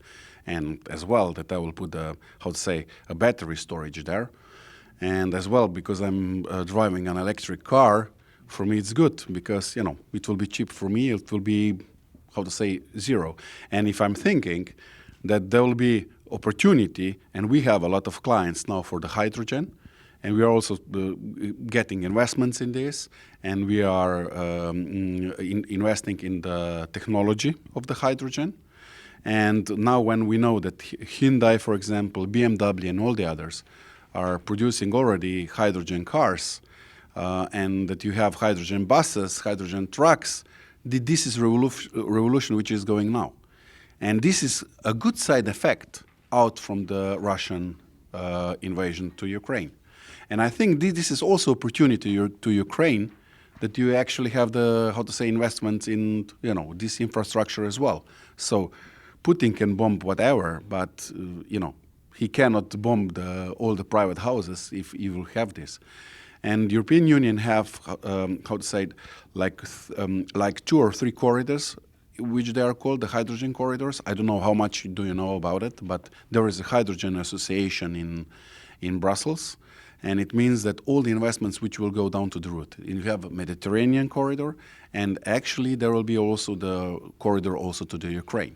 So I think if we lobby also for the funds, which are good investment funds for Ukraine, in that way that you will have also, and I know that Ukraine wish to be part of the European Union, and we, as our state as well, we actually supported that tremendously. I'm sorry because it's a slow process will be, because it's for every country, but let us take this, aside, because we wish that also the Western Balkans will come in, because they are also there.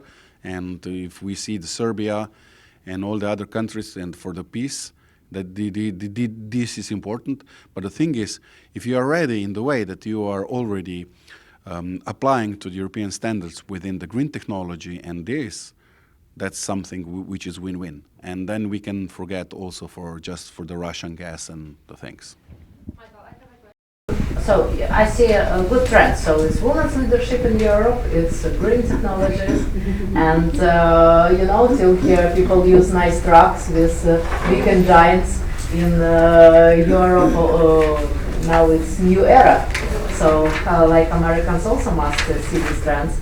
But do you think that European Union still have money for green energy? Because it's feed-in tariff, it's additional money for budget of all European Union and for every country. So you still have budget for green energy? Yes, of course. The budget is there, and it's more coming because we are all contributing to the European Union budgets, and it's also on a political level. That's something which was decided, and there are investments. And the only thing it is, for example, our state is small, and it's 2 million people, 24,000 square kilometers, and we were dependent on Russian gas. and you wish, for example, to have the funds out from the EU, you have to have also the strategy for the green transition, for example, and for the green technologies. And if you don't have a national strategy for hydrogen, you cannot be funded. So it means we will now get some funds. Even Romania got 150 million euros out from this. But if you have, a good technology preparation and good ideas, you can get really a lot. And this is something which it is. Europe decided, and it will go this way. And that's the fact. Thank you. And the last question to you, how, because for Americans and maybe for our colleagues from Kyrgyzstan, Kazakhstan, it's not very clear, how you as a state, or when you represent, for example, Slovenia, work on lobbying additional budget from all European budget to your country? So what are the main tools, if you can briefly explain? The main tools are this. Of course, you have to know what are European, Union or European Commission policies. Then you have to know which funds are available. Then you have to know the conditions, how you actually to apply those funds. And then you have two routes. One, it is direct. And direct, it means that you have cross-border collaboration with the other countries. So actually, simply what I was speaking in the beginning, that you have to have a good network of the good projects, which are the same projects as yours, and then you together lobby the European Commission and actually present projects which you have, and then you go after this. And of course you get funds, and especially if you have the support from your government and the state that there are needs from this sector. And that's number one. The second one, it is if it goes together, that it goes, the funds, these are distributed via the European Commission, via your state, your national states, and that you apply for those funds from the national state. But it's still the European funds. But it is. You have a lot of, because now we have a lot of consultants and workers who, professional consultants who they know how to access those funds. So we know, in European Union, we know because how this is structured and how actually to access. And there is a good expertise for everyone knowing how to access this. Thank you so much. Yeah, and I once worked with Copa Cogeca, so it's huge association of agriculture business in the European Union.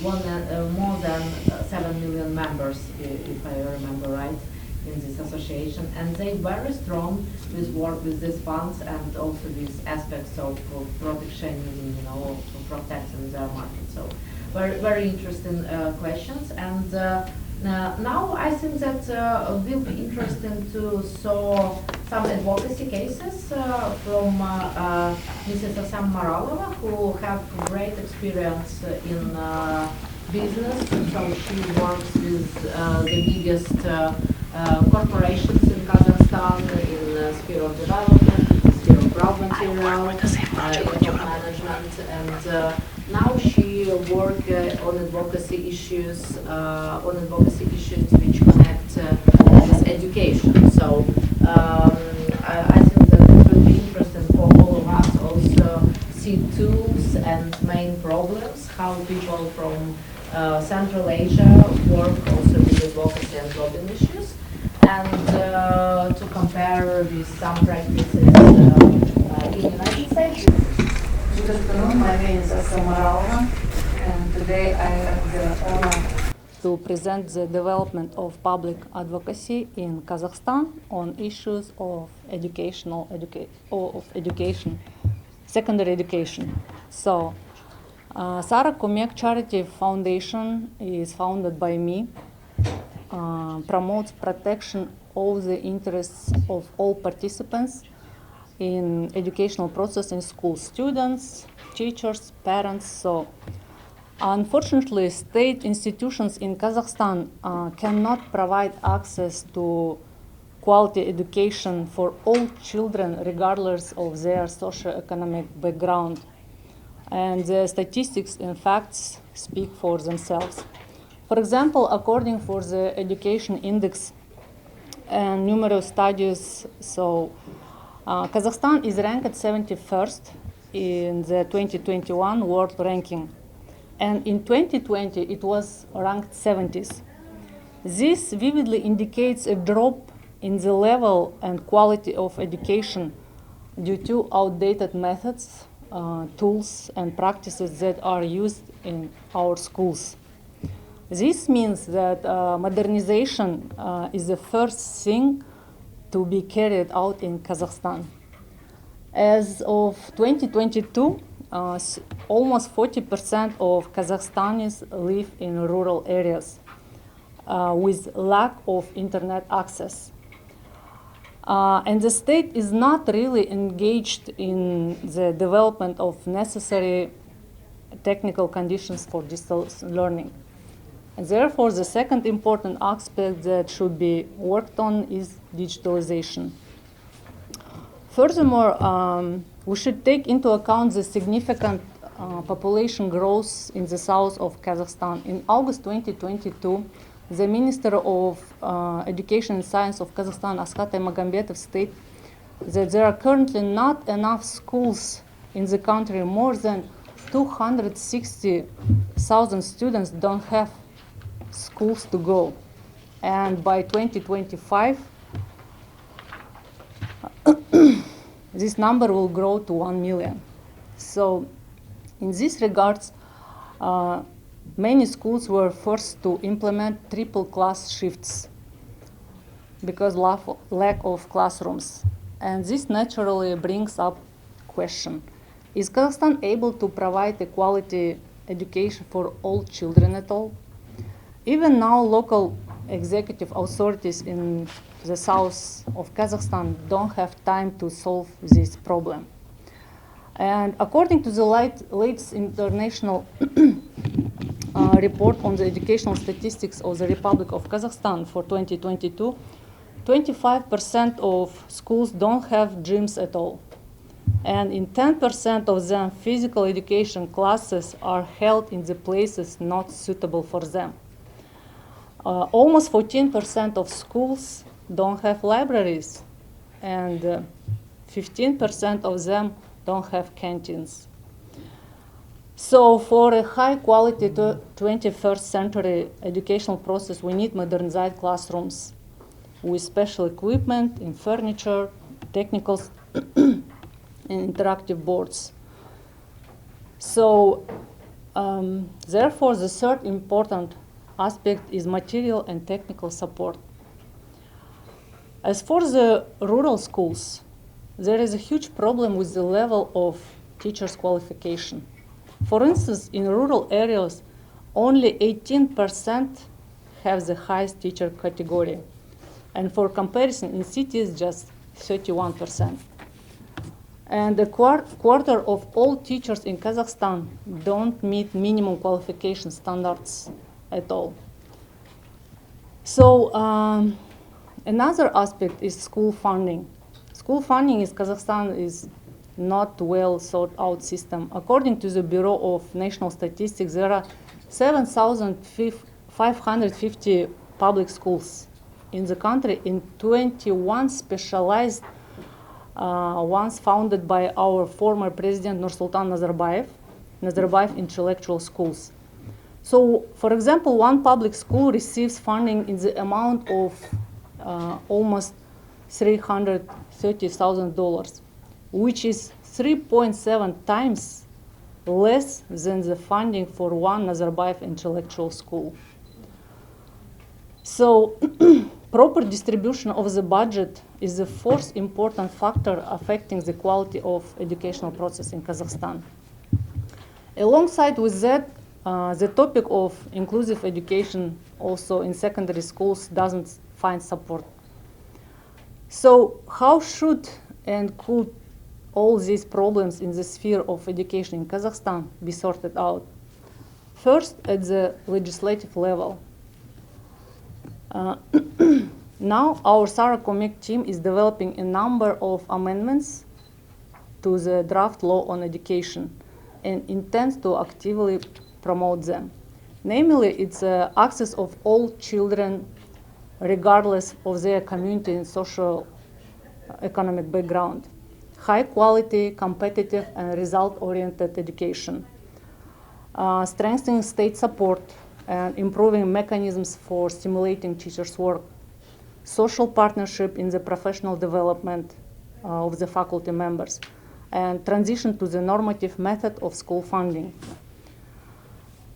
Secondly, it's important to establish a constructive dialogue between the public and the society, the public and state.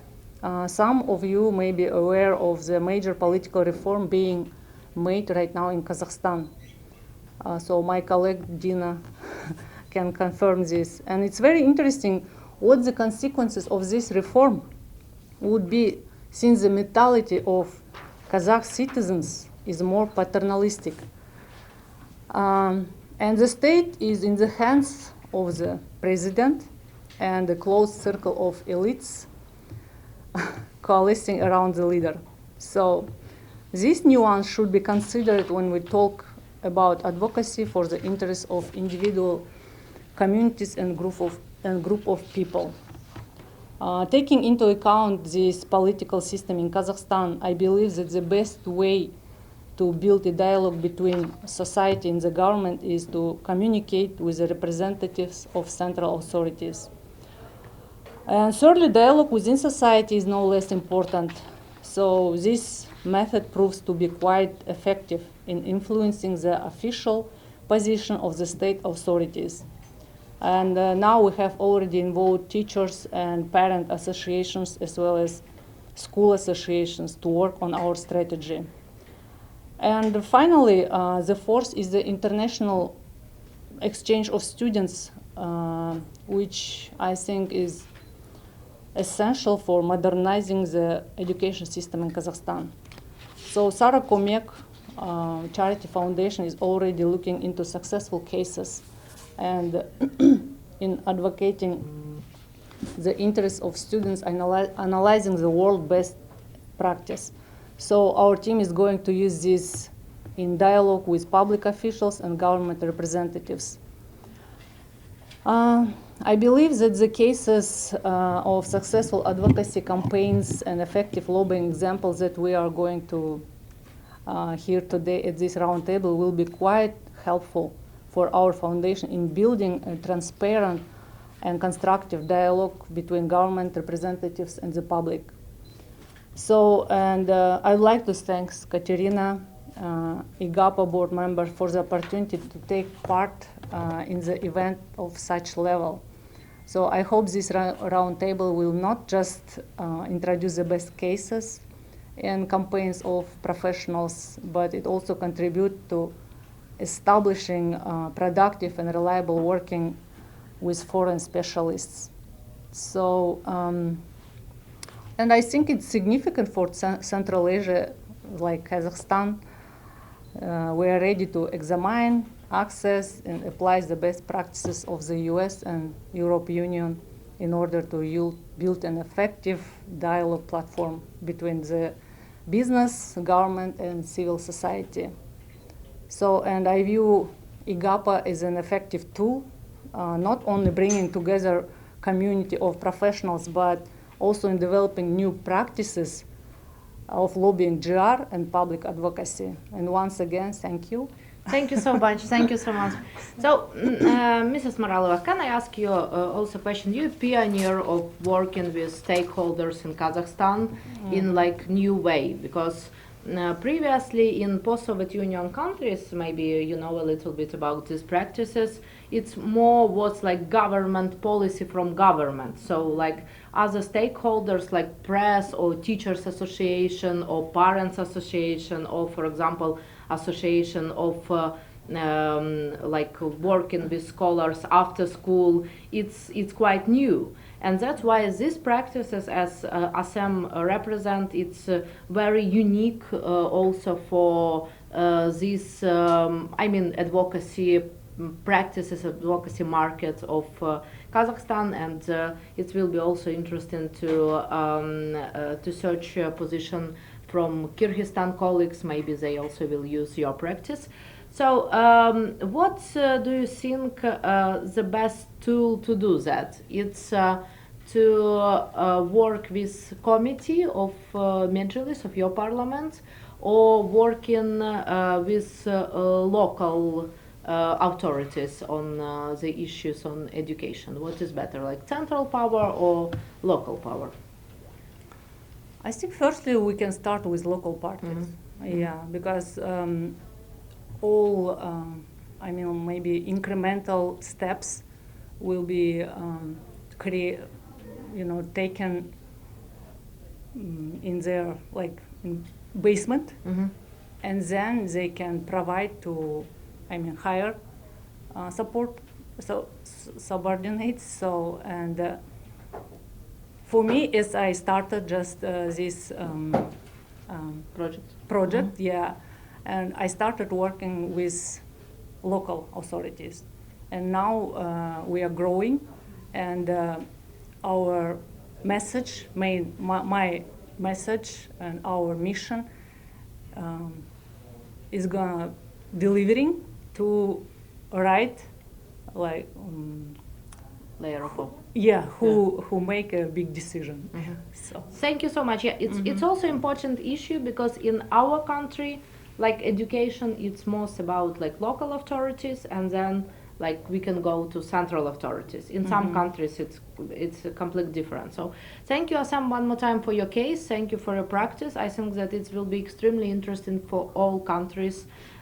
From Eastern Europe and Central Asia, which like post-Soviet Union countries, because we still have problems with education and with medical reforms in our country. Thank you for your work. And now we're moving forward to Tadeusz Walls and his presentation about government relations tools.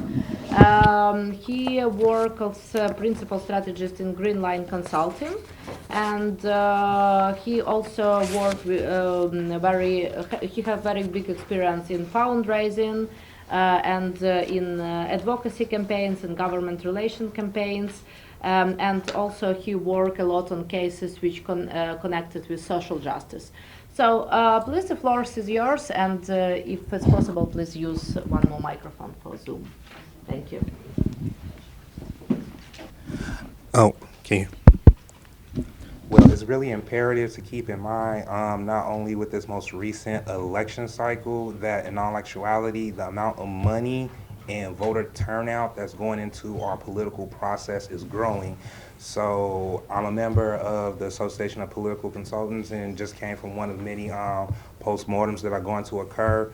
And right now there are several trends emerging here, one of which is been forming a while in terms of both partisan organizations, Democrats and Republicans, not being able to see the tea leaves on who and why people vote for them. So one tactic that can be taken from the IE campaign side is there was always this fight or argument about investing in sustainable infrastructure, resources, and relationship building, because in order to affect change, there has to be some level of relationship building or trust instead of this one-off transaction. And so now you're seeing people not only asking harder questions, but now taking it upon themselves to get more active in the process. And one of the ways I came into this work is through criminal justice reform. So in Michigan, there's this group called Michigan Liberation, and with them being on the forefront of criminal justice reform and reforming cash bail, one of the things they are doing when it comes to lobbying is putting affected people at the center of the solutions, conversations, and introductions, because that is really the thing that makes the difference for change, and depending on what your timetable is for that. And because currently in America, like politically speaking, the way the business and organizing is done is now changing. We're going from how things were done in 2008, 2004, and then the adjustments of 2016. So now you have a consortium of people. I wouldn't want to say like a power vacuum, but power is the ability to define phenomena and make it act in a desired manner. So right now you have a lot of people who are raising their awareness, not only locally, but also internationally. And so that's where, you know, the education and relationships come in at. For instance, like I'm from Chicago, and one of Chicago's sister cities is Kiev. So, and really a lot of people not being really informed or educated on what issues and topics affect us as a collective instead of individually. This is one of the things when it comes to center or left groups, this is why they're really effective at building coalitions. And one of the things that you do to get coalitions together, do we have a mutual adversary? So when people are coming together, you also have to point out some of this right-wing or center-right extremism, because over time you're seeing different parliaments, different government systems being changed, fought, or you see the dynamics of power changing, or in some instances, parties switching sides. So that's why, in my opinion, it's just really imperative to just have very, not only intentional dialogue, but being realistic about what can you accomplish in the legislative cycle. For instance, not only is midterm turnout up through the roof, but also there's more issue organizing happening. And right now, both Democrats and Republicans are really trying to get a handle on it. $8.8 billion got spent this election cycle. Democrats spent $500 million more on the candidate side. Republicans spent more on the PAC side. And now we're seeing the advent of how Citizens United has impacted our political system. So really, not even making everything center on Democrats and Republicans, but now in this next Congress, the reality is folks have to deliver instead of argue. You campaign in poetry, but you govern in prose. And even though the margins are getting slimmer for some, historically, it's always usually been that way. And now that we have the bucking the trend of historically, like the president's party getting wiped out totally, now you have a coalescing of coalitions, partnerships, and then constituencies. And the two constituencies I'm gonna use as an example are Black people, Spanish-speaking people. These are two groups of people that both partisan institutions don't understand and doing double time in order to figure out. Republicans have ran more diverse candidates, whereas Democrats have spent more money in diverse communities. So really just taking the time to also see where the receipts, because a lot of people can pay lip service to these items and things, but at the end of the day, what is the outcome? What are we working toward, and what can you point to? And where is it that we probably maybe don't see eye to eye, but where can we focus on? Because when we build more on where we agree, we should be able to move the ball further, not only for freedom, but also combating against like the terrorism that we see in other countries. And right now, really, the reality is, even though we come from different places, we're fighting the same things. The only difference is we're just probably taking different approaches. So this is really important to why we have these exchanges and these programs to like further tear down these barriers, because at some point, it's really about the change and not necessarily the grifting or funneling of resources to different places, because really that's what most American people and most people want from their government, responsible stewardship of resources and not really like filtering them off in other places. Thank you. That was very interesting. And can you, as I know, you live in Philadelphia. Yes. So it's also a very hard state in political issues work. And can you maybe express one and explain to us one express case about working with local authorities of Philadelphia, for example? Because in other countries, which is not federation, for us it's understandable that we have municipal level, like SM represents us, and like government level, yeah, so working with parliament or with government. But here you also work with like local government, like this state, for example, Philadelphia. Can you give your case, for example, of lobbying or advocacy, some issues on the level of state? Because we have meetings of IGAPA only with lobbies from US, and we discuss a lot about this work with authorities. Maybe you can represent our international community also some case about working with state. At the state level, one state in particular I would look to is Kentucky. Even though federally it has the reputation of being a conservative state, it at times has the ability to be a very awkward progressive. For instance, in 2015, that legislative cycle, former Governor Steve Beshear signed an executive order restoring the voting rights of nonviolent felons. And at that time period, I was working with Kentuckians for the Commonwealth, so we were really intentional about engaging both Democrat and Republican legislators and really having intentional conversations about the outcome we want, and also both parties don't take this and spin it for your own purposes and outcomes.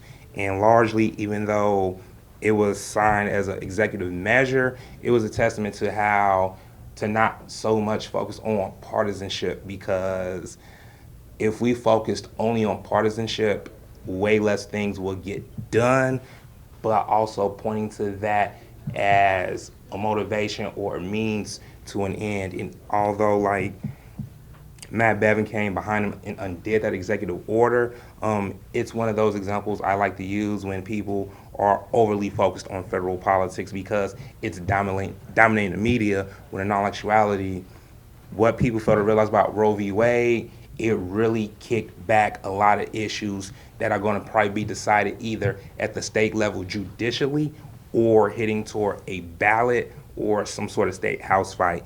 And as of now, it's looking like when you make something an issue, abortion right now is really failing in America, and hopefully that trend continues. But keeping it at issues instead of personalities, that's really where the focus should be. In the United States and internationally, which you work. Thank you for the chance. Actually, I don't have that much detailed experience working with the media. What I asked the first presenter is how we just create a kind of, a trend that media collectively work to reverse the Russian scenario. Especially, I've traveled in Africa, in several countries of Africa, and most of the people, perceive that, the Ukrainian war is a proxy war, it's a Western proxy war. But I just, using this opportunity, I wanted to just talk about other big event, which is going for the last 2 years, that is the Ethiopian civil war. So the Ukrainian war really overshadowed the Ethiopian civil war. Otherwise, there is almost more than 500,000 people perished or are dead in Ethiopia because of the civil war.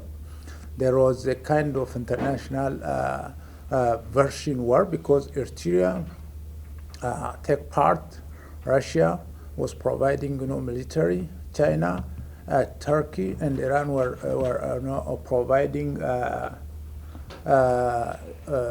drones and other materials and finance to the government. And from the other side, there are some countries supporting, like Egypt and other countries are indirectly supporting the Tigray region. And there was very wide human rights violation, including rape and killing children, and the infrastructure was totally demolished or damaged, in especially Tigray regions of Ethiopia. Because I was originally from Ethiopia, though I'm now a U.S. citizen. I just went to university there. I went to school there, so I know that country is the second largest country in Africa. Is the seat of African Union and many international organizations.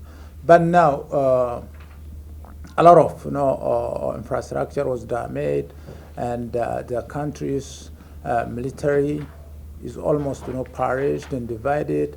So even the international media, most of them, I don't know how many of you just know about the Ethiopian war, the civil war, which has been going on for the last 2 years. But most of the time we are coming to Washington D.C., coordinating the communities.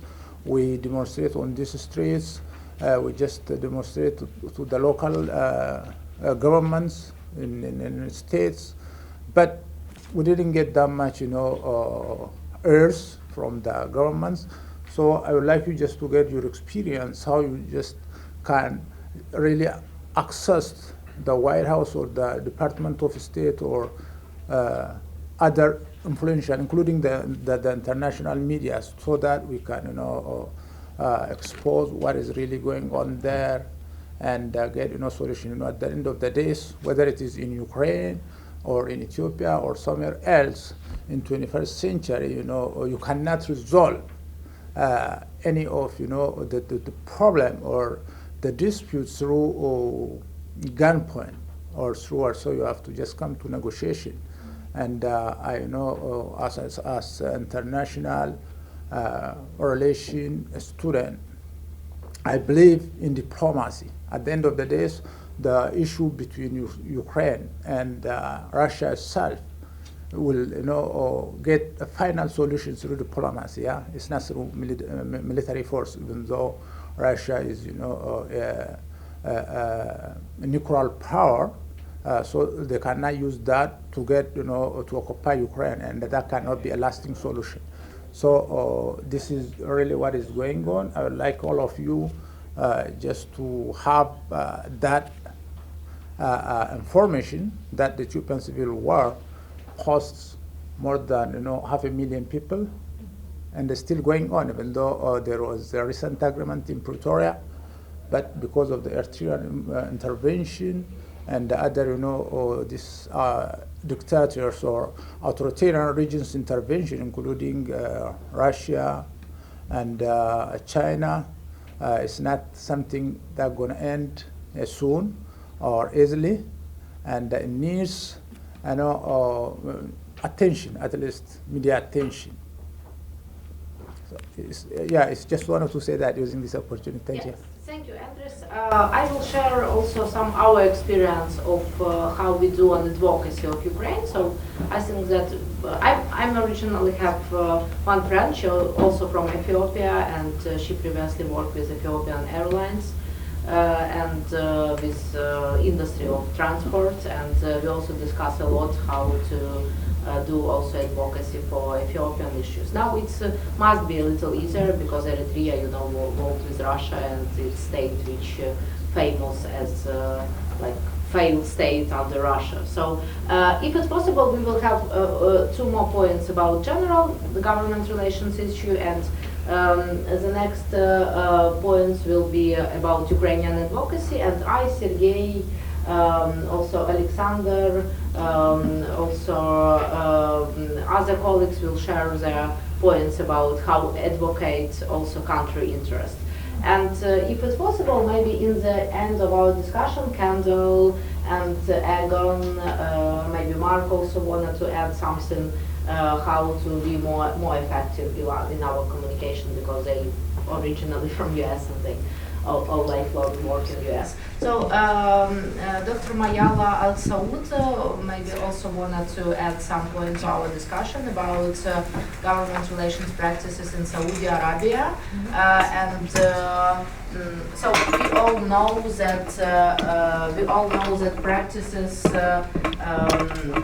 in your region of government relations is completely different, and but mostly people from your government now know also now finish Western universities, and you work a lot in London, in Great Britain, as I know. So for all people, for example, Dina also work in Emirates, and we do experience exchange there. We explain how this plans of government was formed. For example, Mr. Abdullah, which I met in Abu Dhabi government, he explained how they, with other stakeholders, form plan for the next 30 years about water security, and how they involve to this plan, like all stakeholders, and what they do as their vision and vision of Sheikh, of their leader, and how they compare this vision with professional practices, for example, from professionals from United States. So it's extremely interesting, and please explain a little bit how it works in Saudi Arabia. Is it different for Arabic people? See how it works here, like you must register, and also it's very different because in our countries also it's based on relationships. Like you can't work with person when you haven't any relationships. And here in US you can work like just as association, as union. So it's not important like you like me or you like I like you. It's important like what institution you represent. So please explain us these practices, these institutions, and maybe some your cases of working for Saudi Arabia here in DC. Thank you.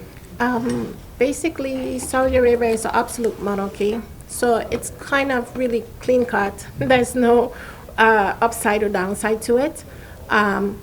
Being the Saudi representative to Congress here, I feel like when I'm on the Hill itself, I am ineffectively, quietly lobbying for our country as to finding effective ways in order to communicate with the United States government, see what the difficulties are that they're facing, and where Saudi Arabia can assist them in these difficulties. Saudi Arabia right now has effectively done an identity change, and we're very much more younger leadership of our government this time. So we are looking at the world through a different type of glass, more so than our generations before us. So there's a lot of changes being made in the effect of Vision 2030. And with our great leadership, King Salman and His Excellency, His Royal Highness Mohammed bin Salman, there's a lot of programmes and different changes that we are encountering with other countries, a lot of negotiations and a lot of,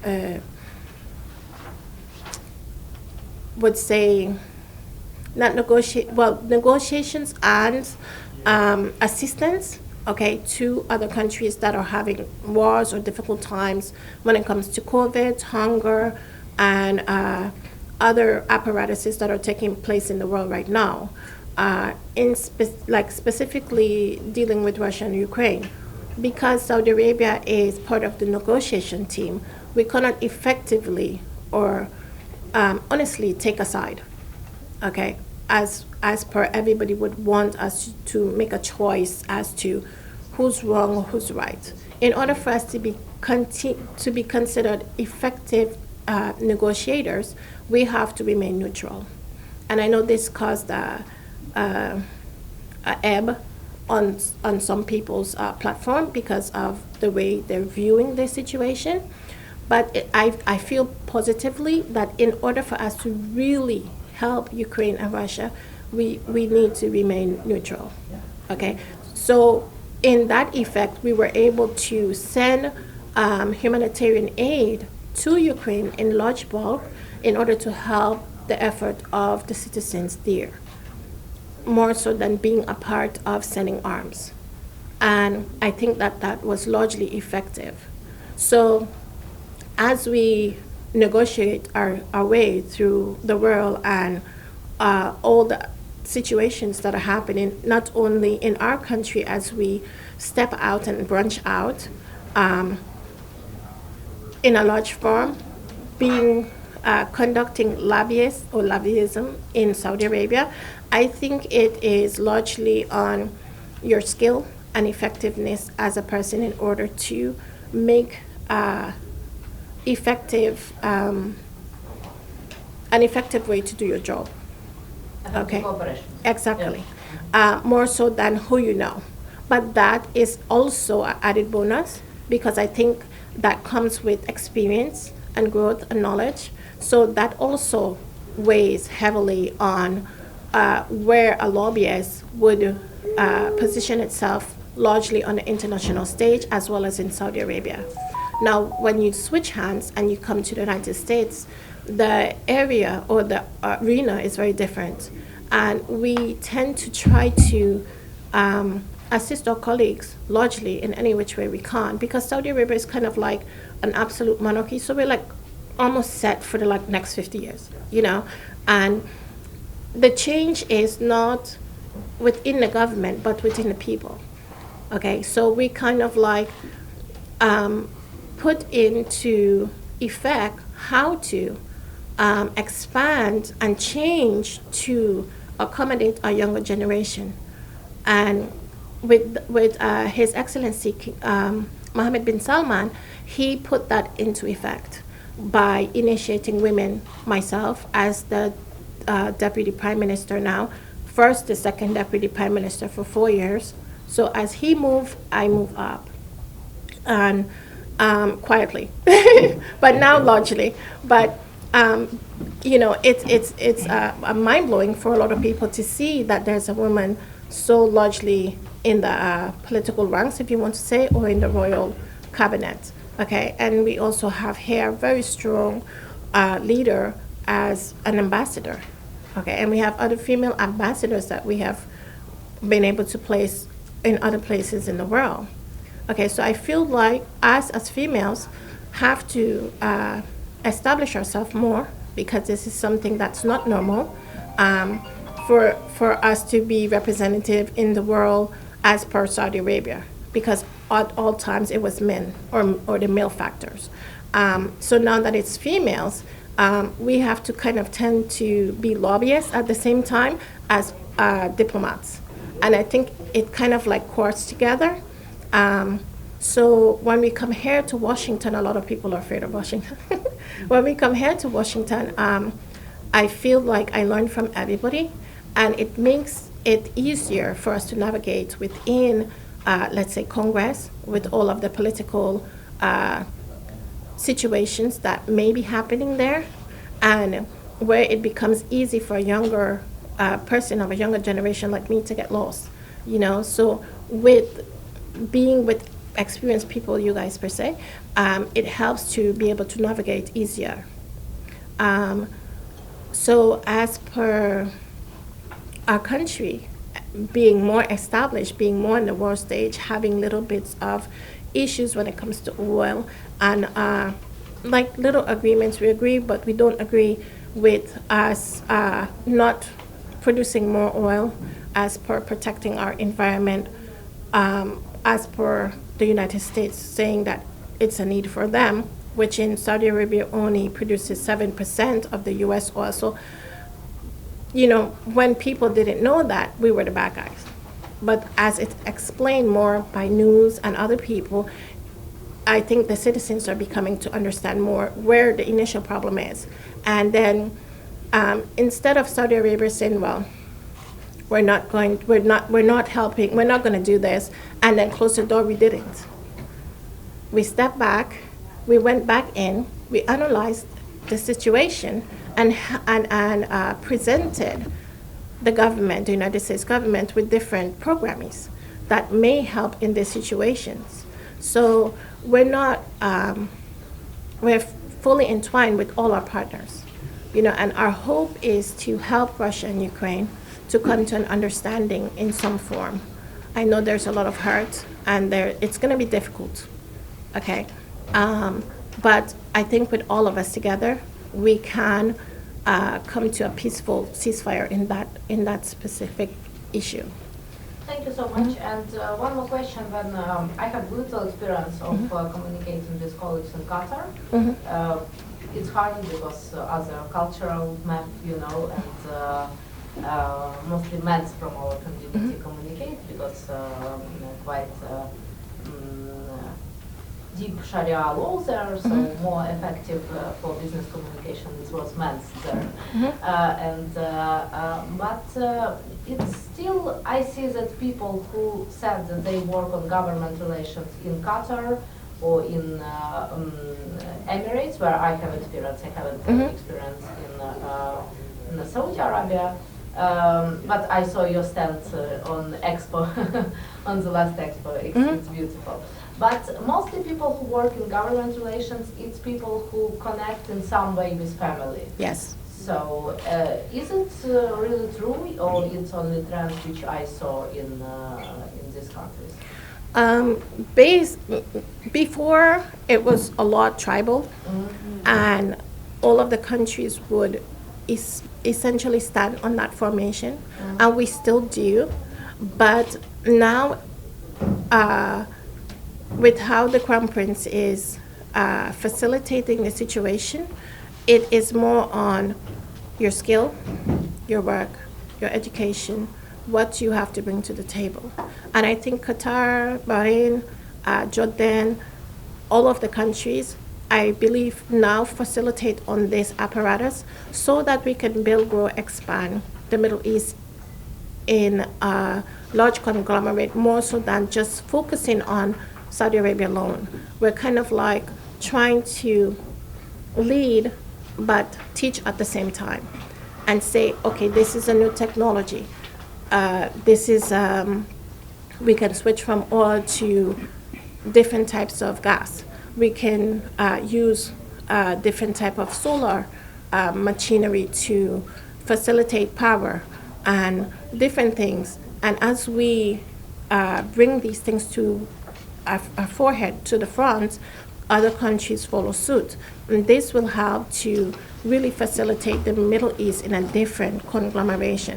Yes, it's important that the tribal foundation does hold with all countries, and being a royal family member, my father being the late King Abdullah, as well as my uncle as King Salman, that does play heavily on there. But as a female, I think that I've made this mark, not so more so on my name, but on my skill and work moving forward.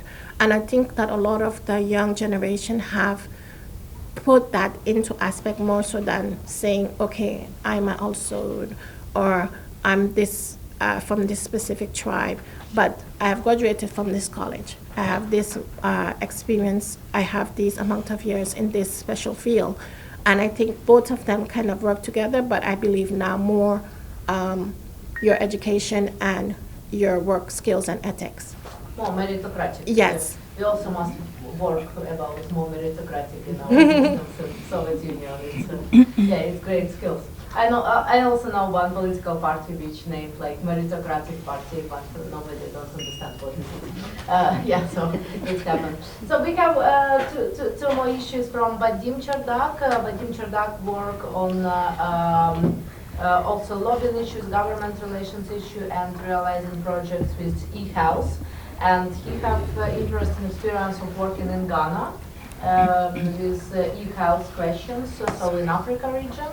And he originally started to do the same project in Ukraine, but the war came. Vadim now live in Florida, so they have also enough sun as in Saudi Arabia. Yeah.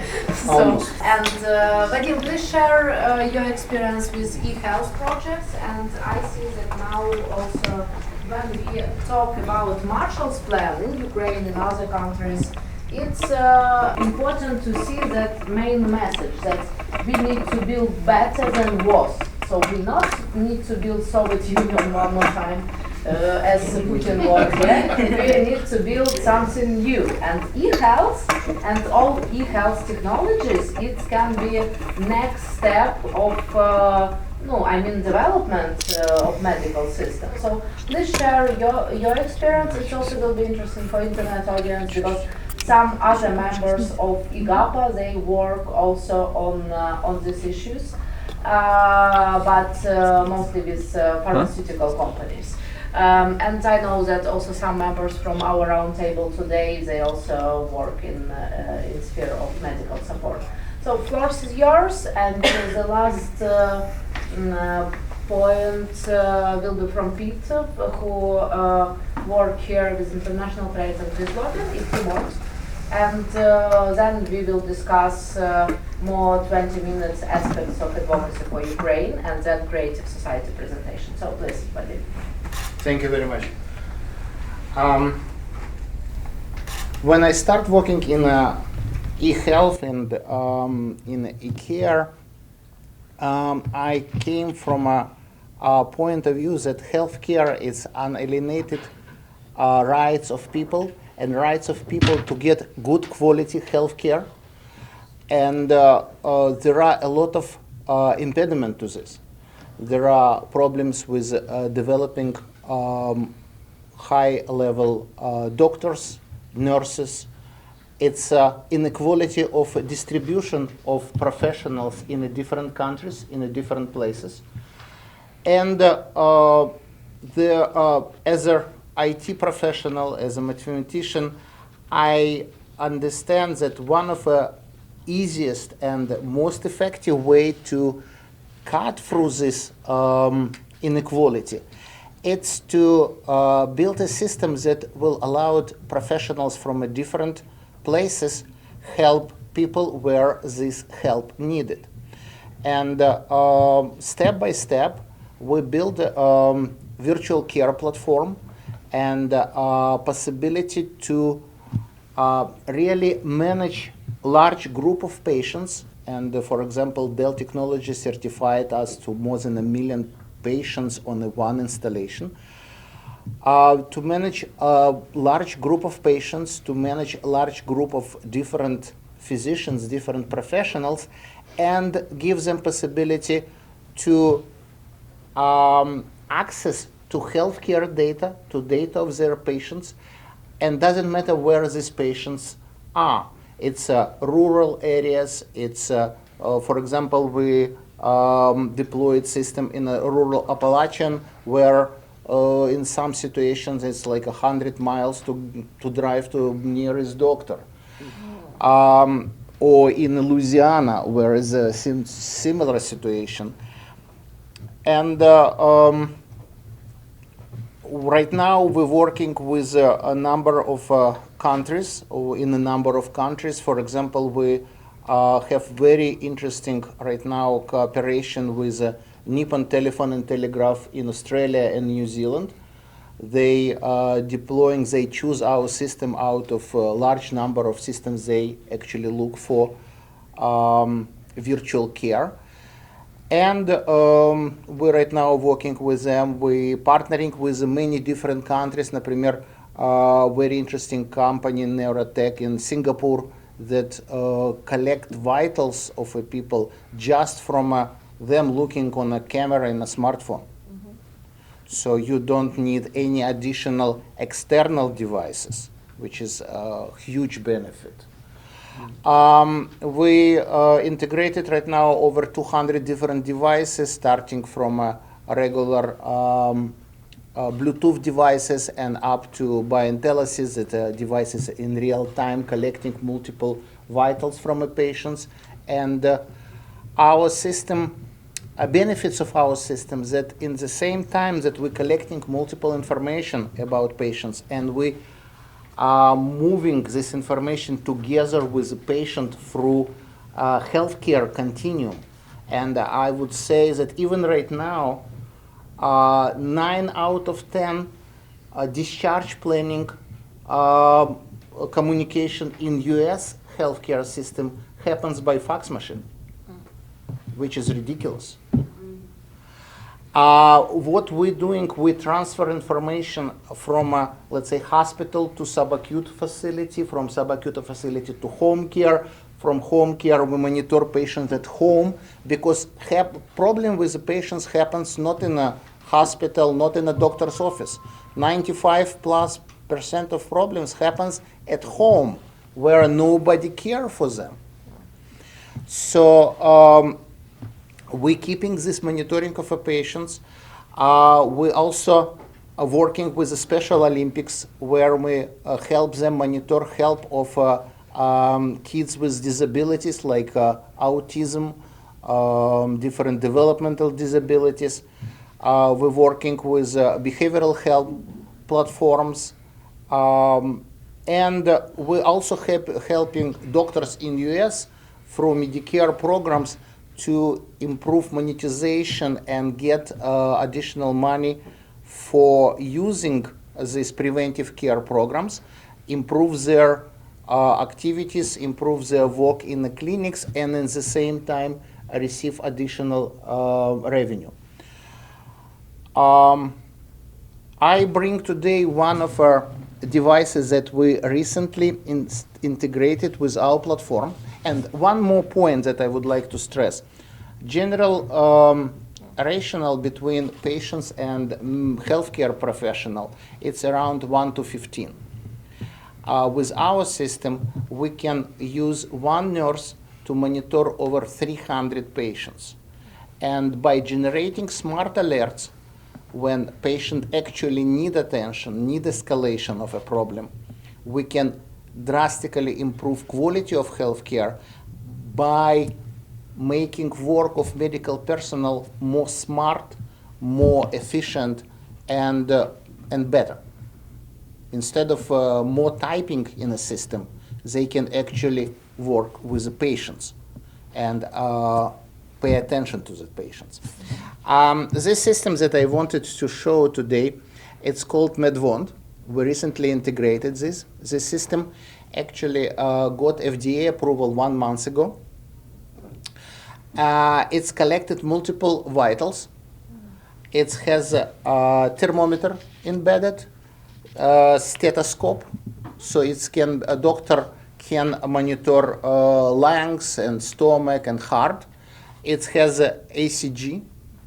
It has oxygen saturation, camera that you can control heart, throat, ears, nose, different lesion on the skin. So all this can be done by, let's say, doctor with device, with a patient, or doctor can be 1,000 miles away through web portal. A doctor can collect this information, have video call with the patient, analyze situation, and actually even prescribe medicine. So everything can be done remotely. And our platform allowed use these devices for many patients at the same time, like a nurse going through ward and doing assessment of one patient after the patient. She not using separate device for every patient. She used one device from patient to patient.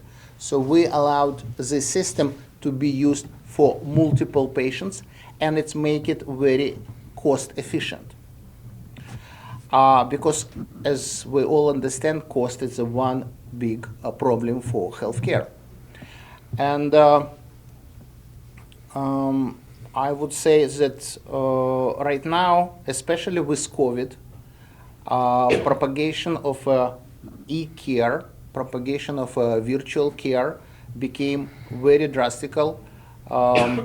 Statistics from McKinsey shows that in January 2020, only 8% of the doctors considered virtual visits or televisits to be acceptable. In May of 2020, it's over 70%. So it was a completely, but I would add to this that generally the most important part was that in March, Medicare approved that payment for telehealth visits was equal to office visits. So telehealth became the only possibility for large group of doctors to make their revenue. Right now, telehealth, usage of telehealth became a little bit less because COVID, thanks God, get a little bit under or became accustomed. But propagation of virtual care in the different areas of medicine, in the digital trials, in child care, in the behavioral health, in care for people in rural areas, in special cases, let's say, of military veterans, because these kind of devices can be carried by military in the field and can help immediately diagnose and prevent problems. As we know, if, for example, person wounded, in an hour and a half, person didn't receive treatment, level of this person became much worse. So generally, medical care extremely important in the military situations. It can be also used by firefighters, by policemen, etc., for like immediate response tool and connection to local doctors or to medical call centers. If anybody will be interested, I am here, so any particular information on devices, etc. Thank you so much, Vadim. It's really interesting, and I think that I will cut this. Всех приветствую. Я из Украины и желаю всем мира и вашим семьям. Yeah, so Sergey means that he's from Ukraine, as I mentioned, and he believes in peace and wish peace to all people. В городе Кривой Рог я имею 2 локальных бизнеса, и третий бизнес это международный, который последние 4 года я строю. So he has several business in Ukraine and also international business, but mostly it's located in Kryvyi Rih, which is Dnipro region. Yeah. Да. Последние события, связанные с войной Российской Федерации, сделали особые усложнения в логистике, и тот холдинг, который международный, оказался в ситуации более сложной в Украине. But you must understand that, like on his perspective, his business, and it's true for all business, it's huge problems with logistics now. And it's not only problems for Ukrainian business, it's also problems for his international business and for like all international business which have supply chains with Ukraine. Obviously. Да. Холдинг Promotion Industries сопровождал сделки между ArcelorMittal Metinvest Holding в городе Мариуполе с производителями из Китая, из Европы, из Турции. По сути, наш холдинг обеспечивал контракты производителям и тем, кому нужна продукция, это машиностроение, это горнодобывающие и металлургические комбинаты. So to understand more, that like his company do before war and now do contracts between Chinese producers of some techniques and some like raw material and other producers, and biggest steel production industries in Ukraine, like Metinvest and ArcelorMittal, which is like it's the biggest company in Ukraine and one of the biggest companies in the world which produce steel and other related materials. Практически мы создали ключ в бизнесе для управления проектами, связанными международных компаний, вход в Украину. So he worked with international companies who work with Ukraine with these huge industrial plants, and like all contracts, not all but many contracts was through his firm, so it's his experience and why he talking about supply chains especially. Да. Последние уже хорошие новости есть, что мы освобождаем территории, наши достойные военные, ВСУ, делают свою профессиональную работу. И сейчас возобновляется рынок, и есть что восстанавливать, и есть надежда, что логистика наладится и пойдут международные проекты. But we must all say glory to our military, to our Ukrainian army, because as Stephen Blank said, that now they fight not only for Ukraine but for the whole world, and now situation in the region is even better. So now we liberate more territories, and it's like more stable if we can like set about stable situation now. Yeah. Да. И последнее время я расширил действия холдинга, открыл компании в Болгарии, в Польше, сделал совместную компанию в Чехии, и агенты в Будапеште, Венгрия и в Германии, для того, чтобы все те наработки транслировать уже в Евросоюзе. But his solution for this situation it can be useful for our business in the same sector. It's solution to open the same companies. You mentioned Czechoslovakia, Bulgaria, Poland. Czechia. Czech Republic. Czech Republic, Poland. Bulgaria, Poland, and also agencies in Germany and in other European Union countries. So it's hard to work with like new law and new government, but it's still possibility. And he see like now business advice and also like advice for government relations professional from Ukraine to open the same authorities of their firms in the European Union. So as you can see, some countries which like the richest countries of European Union, like Germany and Austria and some like Czech Republic, it's more similar to Ukrainian decision-making process. Да. Также бизнес у меня является социально ответственным. Мы в это время очень помогаем людям временно перемещенным и ЗСУ. Есть награды, то есть есть социальная ответственность. Да. Yeah, and also his business and other business in region, and I know it directly because I also help them to find here money and resources. It's social responsible business. So Sergei's business also give many food, goods to people as humanitarian aid, and other businesses do the same. And also our friend Rabbi Liron do great work in the region. It's head of Jewish association in Ukraine, so they also do great work in Kryvyi Rih. Yeah. Да. У меня более 1000 сотрудников, и это еще одна ответственность в такое тяжелое время обеспечить их работой. So in this sector, in this firm which do trading between these plants, it's more than 1,000 employees. So it's also quite hard to like pay these employees in Ukraine and to employees who relocate. Некоторые переехали, да? Нет. So 1,000 в Украине. Да. So the 1,000 it's also only in Ukraine, and like in Europe it's new people. So it's reality which you can see like in Ukrainian business and in Ukrainian associations. Я могу спросить, что ассоциация металлургов сейчас делает? Ассоциация металлургов. Да. Ну, практически бастовать они не могут. Но на самом деле все остановилось, и люди, которые работают на металлургическом производстве, работают примерно 1/3, кто-то 2/3 времени в месяц. Для того, чтобы продержать основных работников. Сейчас важно сохранить специалистов.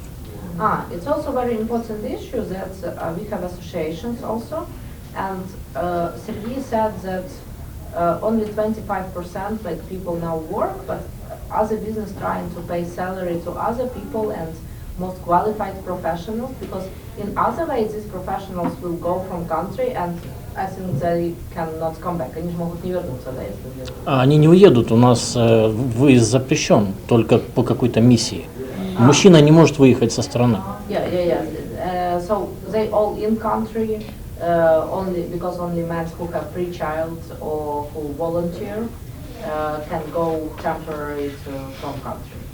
So yeah, but women who professionals, I think, но женщины могут выехать и не вернуться. Женщины могут и выезжают, да, многие выезжают. But it's one Миллионы. problem that if you have woman and she's professional, she can go to Europe, and if she will found work in Vienna, for example, she maybe not go to Ukraine. So it's also a problem for huge industries which need professionals.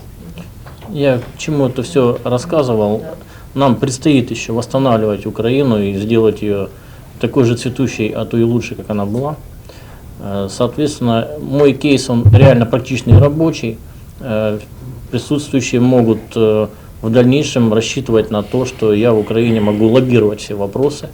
Не с правительством, а бизнес-то-бизнес. Правительство, оно есть, оно меняется, то есть, а бизнес есть бизнес. И то ли вы, то ли ваши знакомые, пожалуйста, могу оставить контакт. So Sergei represents this case because like it's work model for Ukrainian business now, and all metalwork industry now also industry which produce raw materials, steel, pipes, and so on and so forth. They waiting for Marshall's plan for renewal, because it's also very discussable issues here in DC, and it's also interesting that like these guys from industry of steel production, really interested in lawsuits against Russia because it's huge. It's more than, I think, 20 billion now only in one sector of loss, only in steel production industry. And Sergei also work a lot with associations with this industry, so he also will be happy to cooperate with you in business and in social projects also. Thank you, Sergei. Thank you for your work. We're moving forward to Ukrainian panel, and I wanted to start Ukrainian panel, not Ukrainian, but Liv Larson. He know about Ukraine a lot, and we know each other quite a long time.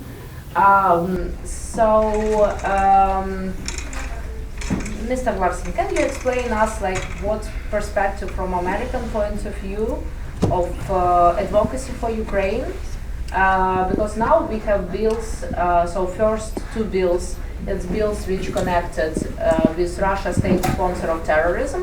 One bill in the House and one bill is in Senate. But when we had meeting with Office of Nancy Pelosi, they said that it's not possible to vote for these bills, but maybe for the next bills it will be possible. Second bill is connected with additional weapons for Ukraine. So I think that it's still possible to have additional weapons. Other bill connect with understanding war as genocide of Ukraine. It's also important, like, to understand this situation as genocide in Ukraine. And additional bill about direct money to our budget. No, I mean like financial aid. What do you think about perspectives of these bills? If somebody interested, I post a lot of Facebook. You can find numbers of these bills which we're working on, and tomorrow we will work on it together with partners on Ukrainian Advocacy Days. But what do you think about maybe these direct bills, about dual party support, and what we need to work more on after this election? So please. Right. First, I'd like to say that we've heard some really good comments from everybody around this table. But I just want to throw out a couple things here real quick.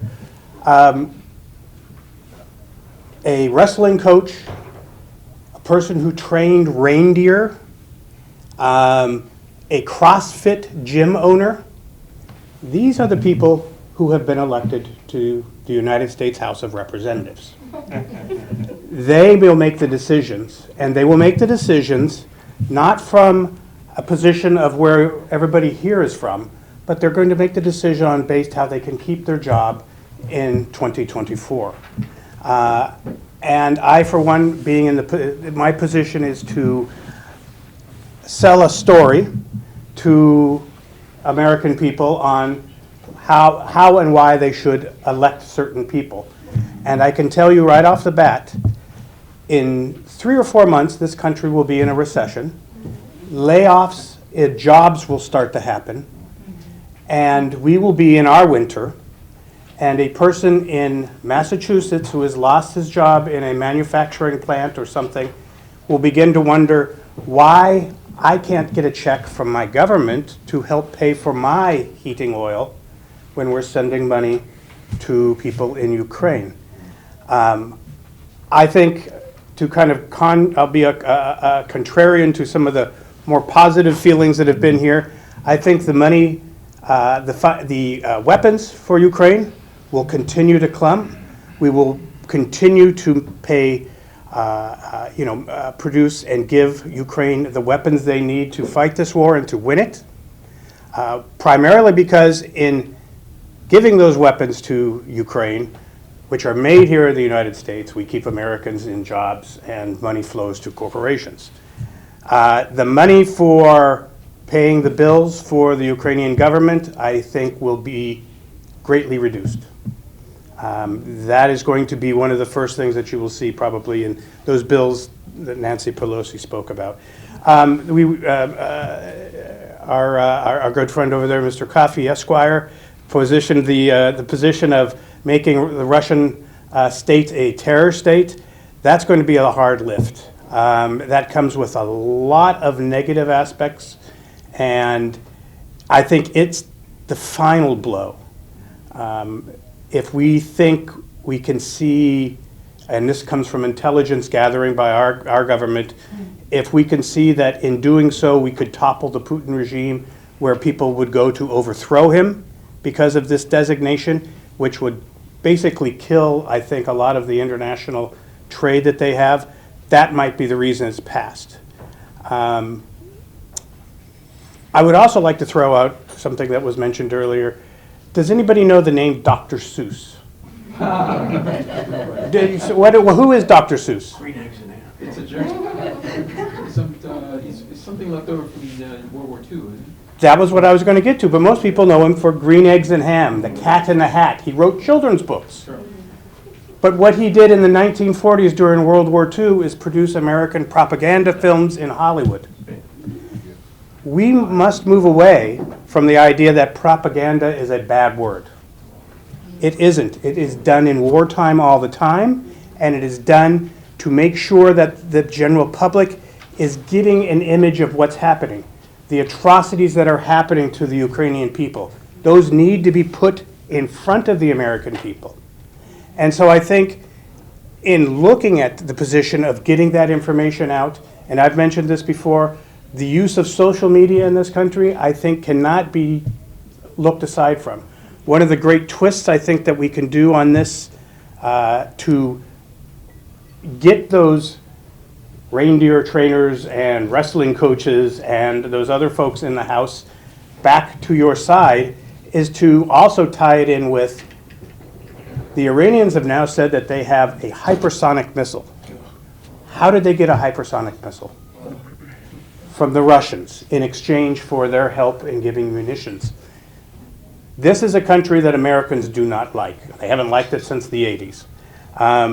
And to allow them to understand that Iran is getting weapons of mass destruction from the Russians because of this ongoing war, I think drives more Americans to oppose the Russians than the actual invasion of Ukraine, where a small percentage of people still think it could have been brought on because of Western influence and things like that. But when you start tying in Russians working with Iran, working with the butchers in Chechnya, and the Wagner group of military, paramilitary folks, that is a story that sells. And I think that is where a lot of this needs to be put into is, and I tell people who come from Ukraine and other countries all the time, we want to influence American government. Can I get a story in the Washington Post and make that happen? And my first thing is, it's a long road to getting to there.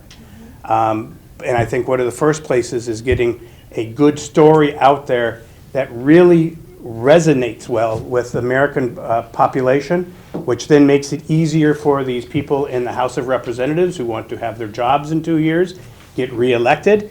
And I think that's the first big step. Another step, I think, besides, and I've pitched this before too, besides going to Hollywood, getting a movie, getting that type of output, getting something on Netflix or something along those lines, is Ukraine has had one of the top under 18, we call it soccer, but football teams. Women especially. Kazakhstan has the same thing. Get those teams over here.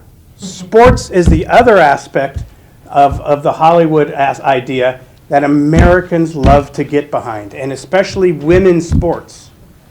Women love to see, which make up more than 50% of the population, they want to see women represented in sports who are doing well. Have them come here through donations from somebody in the country, play women's soccer teams, play college teams, have them get out there, and when Americans see that type of sports and sportsmanship tied with your country's name, they begin to think about it, and it's a positive building aspect. It takes time, but none of this is going to happen, as fast as some people would want it or always want to have it happen. We have to build a positive aspect. You build on these third-party groups. Get the Atlantic Council, get them to do some positive papers on you. Then you get the Wall Street Journal to do a good article on improvements in banking systems and the end of the oligarchy in these countries around the world. Then you can go to the members of Congress who then have this insulation of, well, the Wall Street Journal said that everything was going nice, and so did the Atlantic Council. Sure, come on in for a meeting. Sadly, it took a war in Ukraine to get members of our government to sit down with other members of the Ukrainian government. But I can tell you with all great confidence, if the Russians had not carried out the war that they have, American members of Congress would not meet with Ukrainians. It was just taboo. So my thinking is we will see, and I hate to be the negative person in the room, we will see a cut. That's what Speaker McCarthy will throw to his part of the party who want to see cuts. They will cut funding that goes to paying for the bills. They will keep going with the spending on military weaponry because as much as the Ukrainians, and I see a couple sitting in the back, want to see dead Russians, Americans don't mind seeing dead Russians either. And we like to feel as if, you take nothing away, the Ukrainians are bearing the brunt of this and are the ones who are dying on the front lines, defending their country, but Americans like to feel good that they're helping somehow. And I think in giving weapon systems and things like that, it gives the American a feel of we are helping foster freedom and liberty around the world. But I do believe we will be in a recession in this country in a couple months. Government officials will then look to cover themselves because people like me will start selling advertising that says, how come, Jim is living in cold and he's lost his job and everything else. The American government must help them. And foreign payments are the first things that come to everybody's mind. So I would expect from the current situation, and I also would like to add, that will come from what I call the crazy wing of the Republican Party, people like Marjorie Taylor Greene, who I mentioned earlier, the failed gym owner, from her group of people, and it will also come from the far left progressives who will start beating the drum louder and louder. There was mention of a letter that they had written and were going to give to President Biden, who was a leader of their own party, but they were told, drop it before the midterm elections. That's going to come back because they will also be fighting, well, we got to cover our own people. I've got people in my constituency that don't have jobs and they need help. And so that will be one of the first things that will be kind of scaled down. It'll be a bone that the leadership will throw to its members. Okay, instead of 40 billion, we'll only send 15. But we'll send them several, tens of billions of dollars worth of weapons.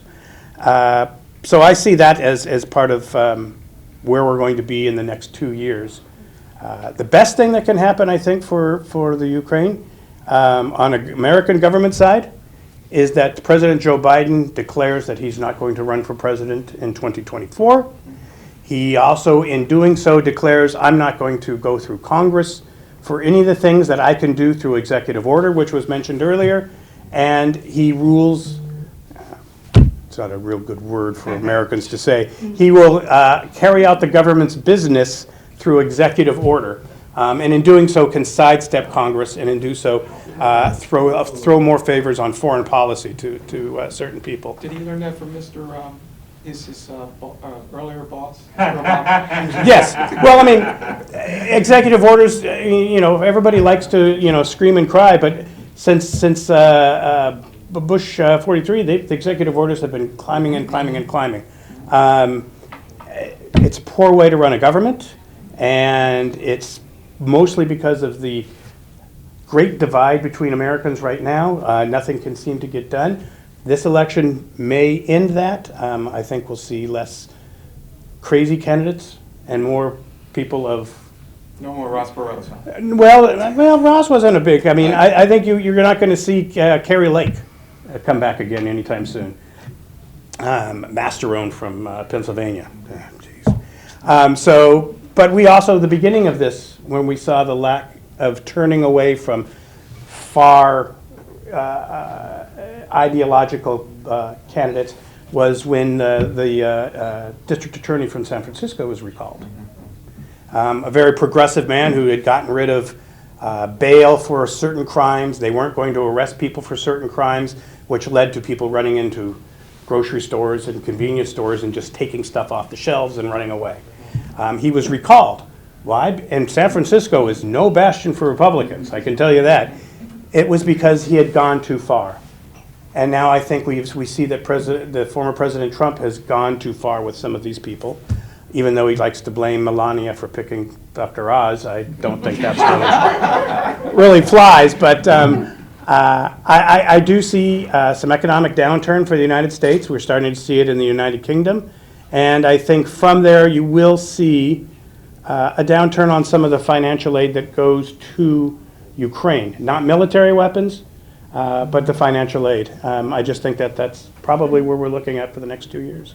I've got a question, because, and I certainly think the designation of Russia as a state sponsor of terrorism under existing law, that's for the Secretary of State in the White House.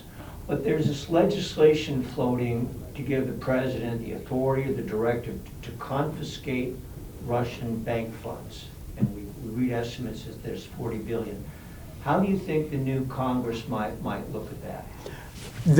That is always a possibility, but again, we've got the reindeers and trainers and the guys that were wrestling coaches and everything else. And as you know, you raise a nickel, Congress will spend 6 cents. And they may look at that money and say, oh, wow, $40 billion, we could do so many great things in the way of helping the beekeepers and all this other type of stuff. I don't know how much of that would flow towards Ukrainian assistance when we have so many people looking to keep their jobs. And the way you keep your job is you help out the people back at home, because what Americans saying here is all politics is local. And if Joe, the gas station attendant, sees I'm helping out with getting him a small business loan through government assistance, I can get his vote and the Rotary Club will love me. So I think that might be one thing. And if President Biden decides not to run, that is a possibility he may pick up, because why not? If it doesn't hurt the party in the long run, he may do that. But I think labeling them a sponsor of terror may be a tool used to push them towards negotiated peace. Would anybody mind if I just pop two little incidents? Yes, let's discuss it. We, and Michael also have comments. 3 colleagues and myself of very interesting backgrounds. They all have Hollywood backgrounds. The tool of war that we've identified that is not being used is America's Got Talent. Oh, very good. Yeah. That is a powerful tool. It resonates with that level, and that level. It ingratiates itself in this country, the UK, and I don't know, many. Does everybody know the TV show America's Got Talent? They have it in the United Kingdom and other It's places. all over the too, place. We yeah. also have the same. Yes. Well, let me tell you, that is, we have a small consortium that I mentioned earlier. I'm getting involved in the entertainment side for the Ukraine. And this is a topic we have been pushing. Years ago, I worked for a law firm. I did international tax work when I first came out of law school. And I ended up, by default, getting stuck in Hollywood, so I met every producer under the sun. And so this is an avenue we're pursuing, because it is, I think it's the quintessential avenue. And that's just, I want to let that sit alone on that. The other issue with regard to assets. Now, I don't know, the Federal Reserve, if you're not aware, has the deepest point in the Isle of Manhattan. Are you aware of that? That's where the gold is kept. Now, I don't know how much gold the Russians have, if any. I really don't know, but that's where everybody's gold is kept, there. And that's not been discussed. about an asset that is available to seize, that has value. And so I'm just kind of throwing it out for that reason as well. Interesting point. But, yeah, Michael, your position. Thank you for a very good conversation and a lot of facts which we didn't know about. One thing of all of this, it's not just United States, but there is also European Union who is also the victim out of the, Ukrainian war. Of course, not with the casualties and what is going on in Ukraine itself, per se. Yeah, but on the other hand, we are NATO, and it means, we cannot just see that the consequence of this, I would say, midterm change, and with the Republicans coming on, right, and cutting the bills, that will be a bad signal to international community, and as well to the NATO, because all of our countries actually have put the budgets on it, and we are suffering as well, and we have this recession coming, Germany is in crisis, now all the other states will follow in this as well. You are announcing that, so we are all together in this. So it means that to see that, I think that it will be very tough for Republicans and to all the world that they will understand United States in this. Well, And I think it's both ways. Right. You will be losing that. I see the international, recognition and as a superpower in this, you will start to lose it. Now you have it. You have all international, respect everything, and we all support it. And there are also United Nations there, and there will be a General Assembly, and there will be Security Council, and also our country, as Slovenia is, trying to be a member. It's very important for us because it's this. We choose West because what United States is doing. Right. And now the Western Balkans, we wish to have the Western Balkans also in this side. And now, with this change of Trump, and even his wife is Melania, who is from the same country as myself, okay? But I oppose that, right? It will be a wrong signal. So all the, new congressmen, Senate, all they have to know it. We cannot just do it just this. Ukraine needs support, because not just Ukraine, it's Europe, it's all the globe. And I think that comes from presenting a story that Americans can grab onto. I tell a lot of my clients, you have to present to the voters, first of all, why they shouldn't elect somebody, and then you present yourself as the alternative. Why shouldn't you go this way? And here I am, the alternative. Does everybody know there's a brand of aspirin in this country called Excedrin? And everybody said their advertising thing was, it's not just a headache, it's an Excedrin headache that you need Excedrin for. And I think in presenting a story that way to Americans, it's not just people dying in a foreign country, it's women and children being massacred and men losing their lives protecting them against our foreign enemies. And we need to help them. It's not a Ukrainian problem. This is an American problem. And we need to get that. And like I said, we all believe that the word propaganda is a bad thing, but in wartime, it isn't. And I think getting as many people on board to present, I know there's a couple groups out there that have independent-made films that they're trying to push forward, but I think at the end of the day, you really do need the people like Barbara Streisand, who I'm not a fan of, but she's got a good reputation and she's got a big deep pocket. And I think another group of people who are on the side of what you're talking about are the Koch brothers, Koch Industries. And I think they would be a good person to turn to if we ever have looking for support in getting financing. Can I jump in? Okay. David Koch and company are nice people. They are MIT through the nose. I'm MIT Harvard. And I deal with them on cancer research. Mm-hmm. They have the money, no argument. They want making the face. When you're on stage, an entertainer says, my face. They don't say, here's who I am, it's my face. That's what they're delivering to the public. And you've got to create that story before you start the story. You don't walk into Hollywood and say, my story's interesting. You create the story. And that is so important to talk with governmental affairs people. You've got to step out of that role, and at that point you got to say, I am an animator. I am creating a story from scratch, essentially. And let me jump a little bit on that.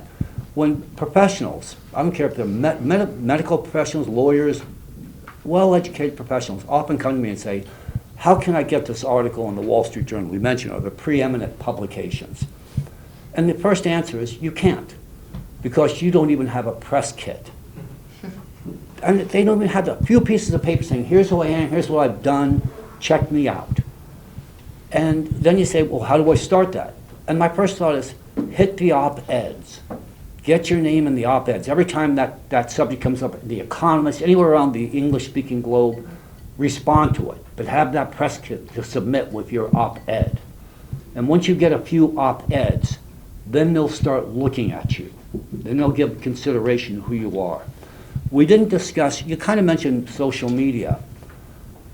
I'm almost 74. In January 1, 2, or 3, I start a podcast. I got off my tail and took the training how to do podcasting. Why? If you don't, you're not contemporary. It's as simple as that. And it's the media that nobody wants to talk about when you're below 40, below 35. Yet it's the only game in town. And it is so well versed for what we are talking about today that I was kind of surprised thinking nobody brought this up. And I thought, why not? Yet that is what is not critical, it is absolutely necessary. And if you don't deliver the product that way, your credibility goes down. Why aren't you on podcasts is the first question that's going to be asked. It worked for Joe Rogan, by the way. Pardon me? It worked for Joe Rogan. Oh, worked for many, many people. And so I beat people up daily. I just do daily. And I'm talking educated people. I'm fortunate to hang around with a bunch of PhD types and a bunch of practitioner types. And when I came out of early retirement, I had to reinvent myself. And so I had to learn the kids' game. I had no choice. Nobody said, hey, you can live on the laurels of when you're in the 70s and 80s in college. So I had to go get published. I work with CERN Laboratory. So I'm on their blueprint. I'm one of the authors of that. I did that at, I guess I'm 74, I did it at age 70. Had to compete with the kids at Harvard, MIT, Oxford, Cambridge, the whole thing. I had to beat them. I had to do some other things. I want to step back a bit for all of you people. Some of you will remember the Clio Awards, not the contemporary Clios, but the original Clios. Do you know what I'm talking about anybody here? Yeah. International advertising, all medias of advertising, print, television, radio, etc. In the late 80s, they got booted off the air because of narcotics. But putting that aside, Bill Owens was, I can't forget, Bill whatever, something, he's the guy that just got hooked on coke and just messed it up. But I was one of the investors in the original Clio Awards. And they would take Apple Computer and put them on the map. We took Kawasaki motorcycles. That was one of my projects, was Kawasaki motorcycles. They were going after the Americana Harley Davidson. And they had the tax laws, and we kept them out of the U.S. We stipulated that their CCs, their size of the motors, had to be relegated to this size, couldn't compete with the big Harley Davidsons. So we had to create Kawasaki Make the Good Times Roll. I think that was their slogan. And we did the milk board, etc. That got press, whoa, all over the world. And we did it with a bunch of druggies. That's when I look at people, I can't do that. And I think, no, we did it with a bunch of druggies. And we made it happen. So when people get that mentality, that's not my turf, I can't do that. I go, flap them around a bit, but you can do it. And if the tool is there, it's available. But you have to knock on the door and say, show me, how do we do it? I can actually, because I go through this every day, so I can actually give you the roadmap in 3 seconds because I ironed it out with so many people. Can I add one more anecdote here? Please. Yeah, because we have more speakers from Ukraine. So. Okay, one more real quick.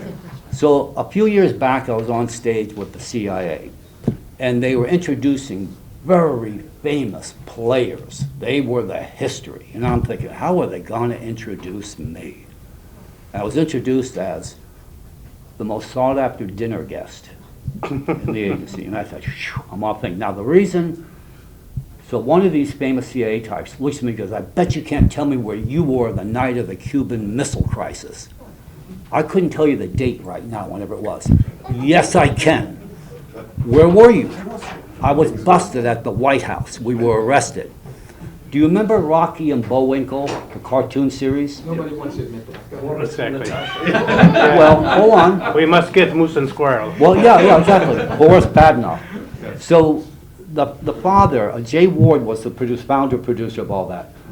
I schooled out in Hollywood. So he was my best friend, that family, when he was poor, trying to build that company up. So he would go out to shopping centers with the Volkswagen bus with the lettering on the side, hand-painted, statehood from Pennsylvania.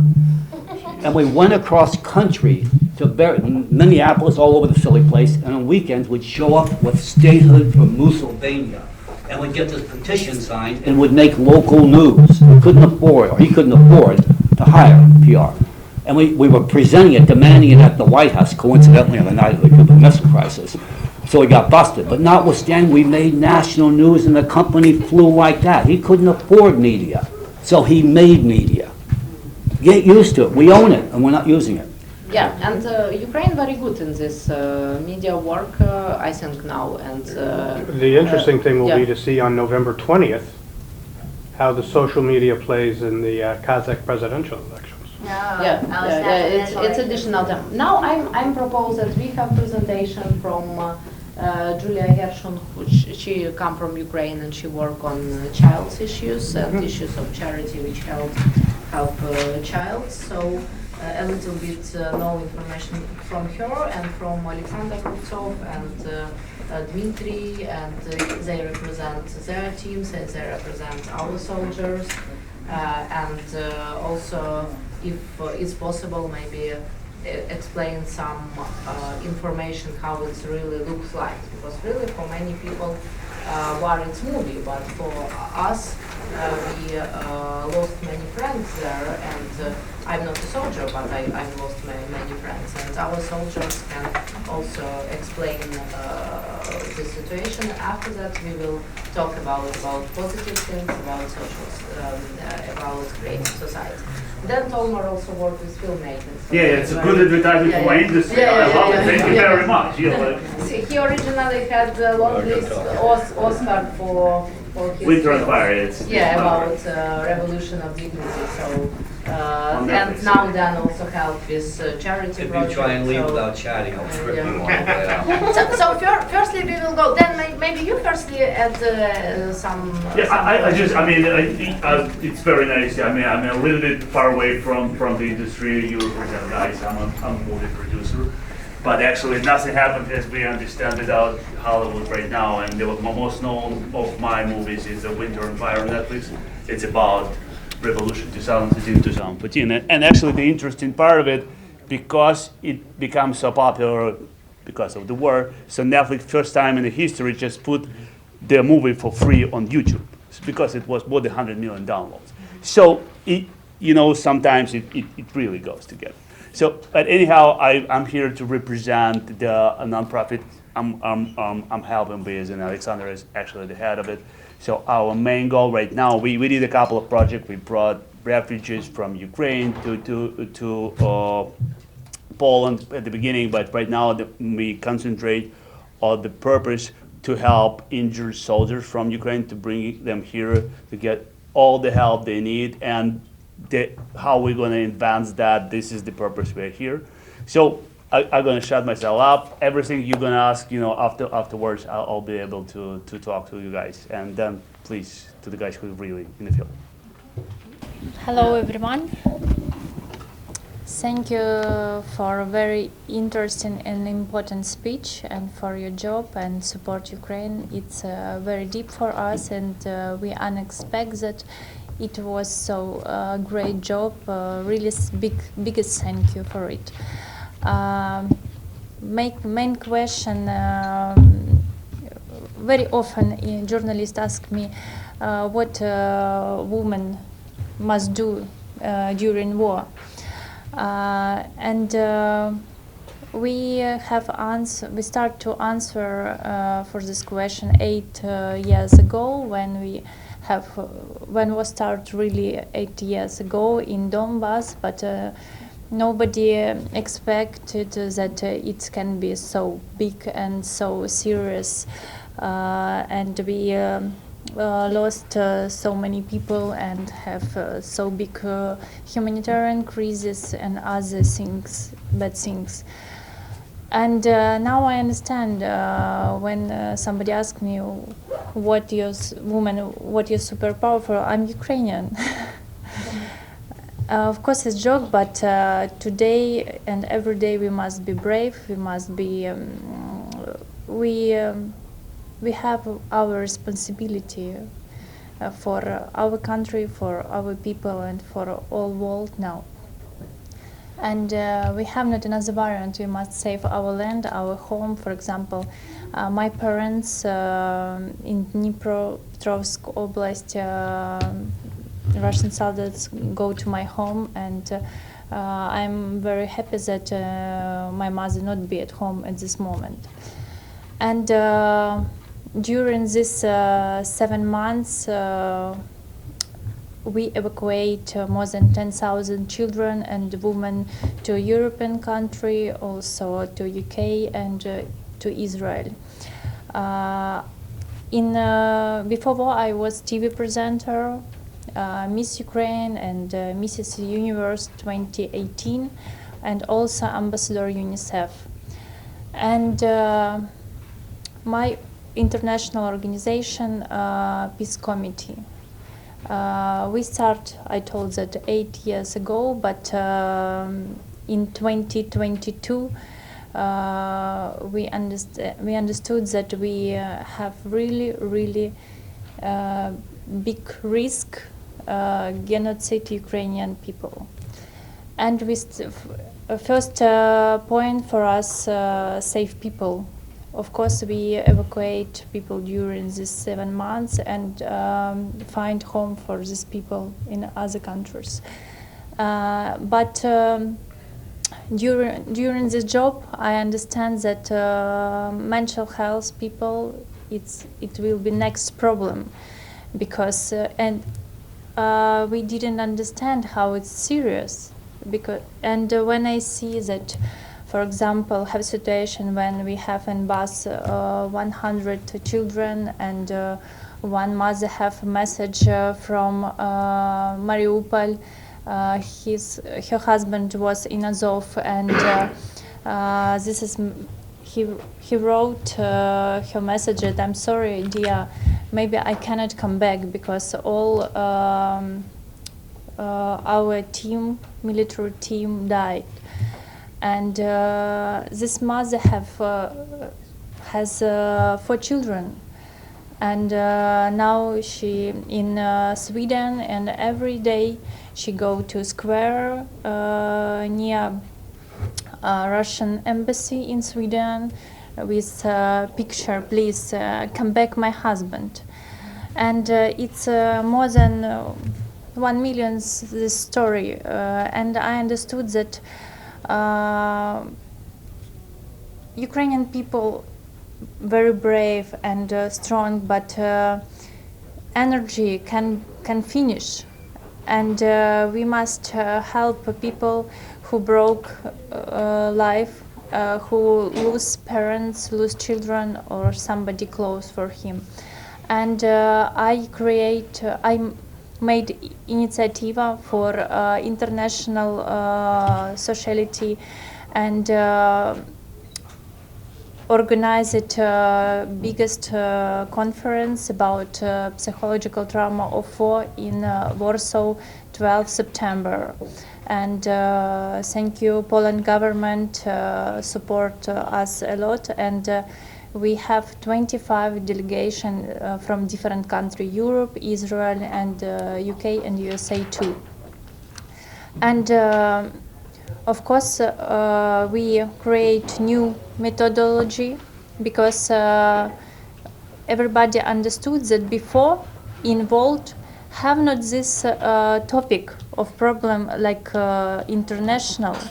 We had not before this conference, and Israel helped a lot because Israel have this experience, and we take Israel technology for mental health people during war, and already start to educate Ukrainian doctors, psychologists, and we invite for it all president and head of psychiatry association in different country. And main goal for us now build abroad Poland and Ukraine rehabilitation center for these people. For first, it's mental health, it's psychological trauma of war, it's children, it's mothers, and also it's physical rehabilitation for military guys. And we understood that it cannot be separate because when you have physical trauma, of course you have psychological trauma too, and it must be complex. And now we create this project, and I come to Washington and open office, our organization in USA too, because we have already in Israel and Europe. And I hope that we can raise money and we can try to have grant from this project, because before we cannot imagine that how is big this problem. For example, I'm 7 months evacuate children and mother who can and very often husband and father die from this family, and it's unbelievable stress, not only for this family. I'm saying that I'm strong, I help a lot of people, but after 6 months I cannot wake up. 2 weeks I cannot wake up, but before I'm think I'm strong, and I have shock. I prepare and organize a conference, psychological trauma of war, and after this, I 2 weeks cannot wake up. It means I need psychological. Yes, and we understood that how is deep, and I hope that here I'm first time in Washington, and I hope that people here. We find good partner and people who interested in this topic. Please, I can give my contact or Katerina, and I will be happy your support, and biggest thank you that what you do. Thank you so much, and you remember that next 3 days we also work with congressmen, with people from House and from Senate about Ukrainian advocacy. So, Alexander, can you please represent your initiative and represent Dmitry and represent story of our soldiers? So, please, floor is yours. Thank you. Let me continue in Russian because it's easier way for me to explain everything. I can help you with that. Yeah. Okay. Я Александр Русов, я руководитель КНДИС, нон-профит организации, которую мы зарегистрировали на второй день войны. Мы как зарегистрировали? Мы просто купили билеты и вылетели в Краков, где организовали штаб, и на эвакуированных в Украине автобусах вывезли и разместили из Украины в Евросоюз порядка 3000 человек. Their non-profit and initiative start from the first day of war, and they originally come to Poland and evacuate to European Union more than 3,000 people. So I mean, their organization evacuates more than 3,000 people. После месяца в эвакуации этот поток закончился. Мы вернулись в США и сосредоточились на другом новом нашем проекте. Это протезирование для украинских граждан, которые пострадали от войны с Россией. So now they focus on prosthetics for Ukrainians who need this medical support. Для военных или Для военных. Для всех, для гражданских, для военных, So, независимо. not only Для for украинцев. army, but also for civilians who have the same problems and who need prosthetics. Сегодня в Нью-Йорке мы сотрудничаем с 4 докторами. На сегодняшний день мы привезли первых 2 ребят, они здесь, поставили им протезы. Это военные украинской армии, которые вот совсем недавно получили ранения. Они прибыли 3 недели назад, и сегодня они уже ходят на ногах на протезах. So today we can send you to our army, and now we start only several medical procedures here, but we plan to do more here to help more people with medical assistance and prosthetics. Сегодня к нам уже обращаются, нас уже немного начинают узнавать, и к нам уже обращаются американские госпитали, американцы, предлагая свою помощь. И мы имеем надежду, что у нас расширится этот поток людей, которым нужны протезы. And it's very good that American hospitals already come to us, and maybe you also know some American hospitals who come and who already want to help and taking part in our initiative to do more medical assistance and more prosthetics. Все наши действия с самого начала, с первого проекта, сегодняшний проект, это больше наша частная инициатива и наши частные средства, которые очень быстро заканчиваются, потому что протезы это очень дорого. Переводите, пожалуйста. So mostly it's our money, like as business money, and now we use our resources or resources from other business money. Сегодня мы сделали конструкцию, которая работает, мы можем ее расширять, и мы здесь с вами встречаемся как с командой профессионалов в лоббизме, для того, чтобы вы нам помогли, подсказали, какие существуют программы, какие существуют, возможно, государственные или частные фонды, к которым мы можем обратиться для того, чтобы разгрузить громадную очередь, которая существует сегодня в Украине. So now we, like our aim of taking part in this event and the next event, which is Ukrainian Advocacy Days, is to find partners or to find other foundations to help more people to get prosthetics. So maybe you know some foundations who give money or who give medical assistance. This will be very useful to contact us with that structures.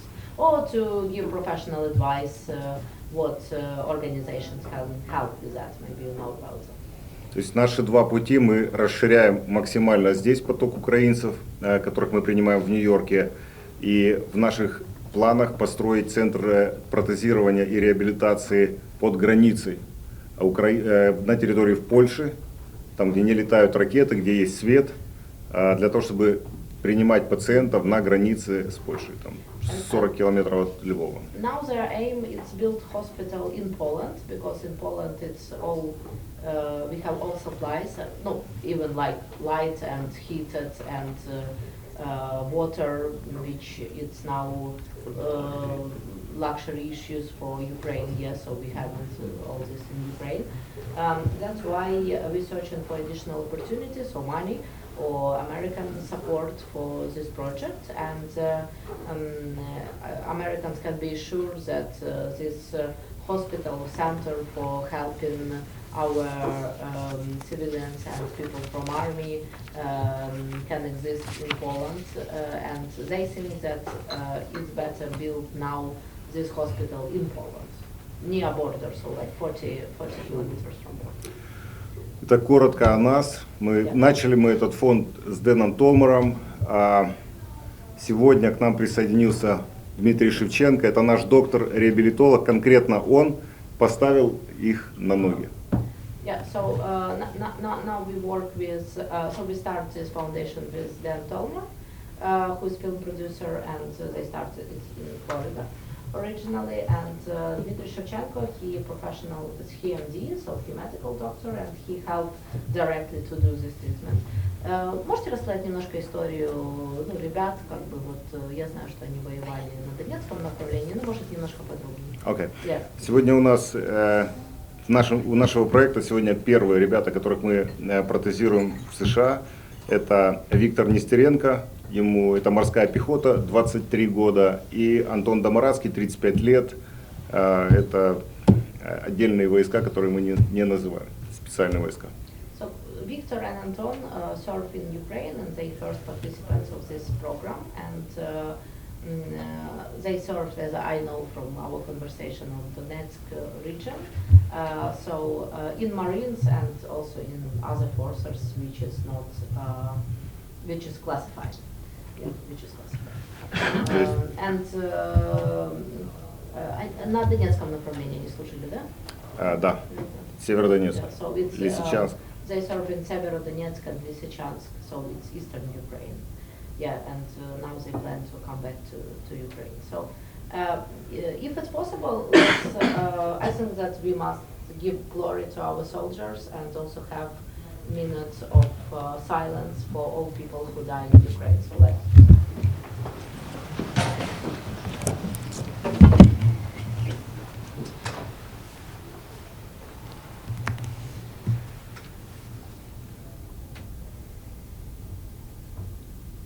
Thank you so much. Thank you for your work, Alexander, Dan, and Dmitry, and all people who help to all charity initiatives, because you know I mostly work with advocacy issues of Ukraine, so about bills and about meetings with politicians, and also about Russia state sponsor of terrorism. But unfortunately, it's very long time. So really, we work on issue Russia state sponsor of terrorism more than 7 months.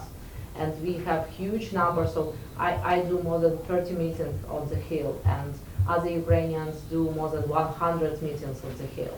And sometimes we do this project together, so we go to lobby law on the Hill, on Senate and House together, like Americans and Ukrainians. And we also, how we do that, so we have expertise in every group. For example, one people have expertise in child support in Ukraine, other people in law issues about Russia state sponsor of terrorism.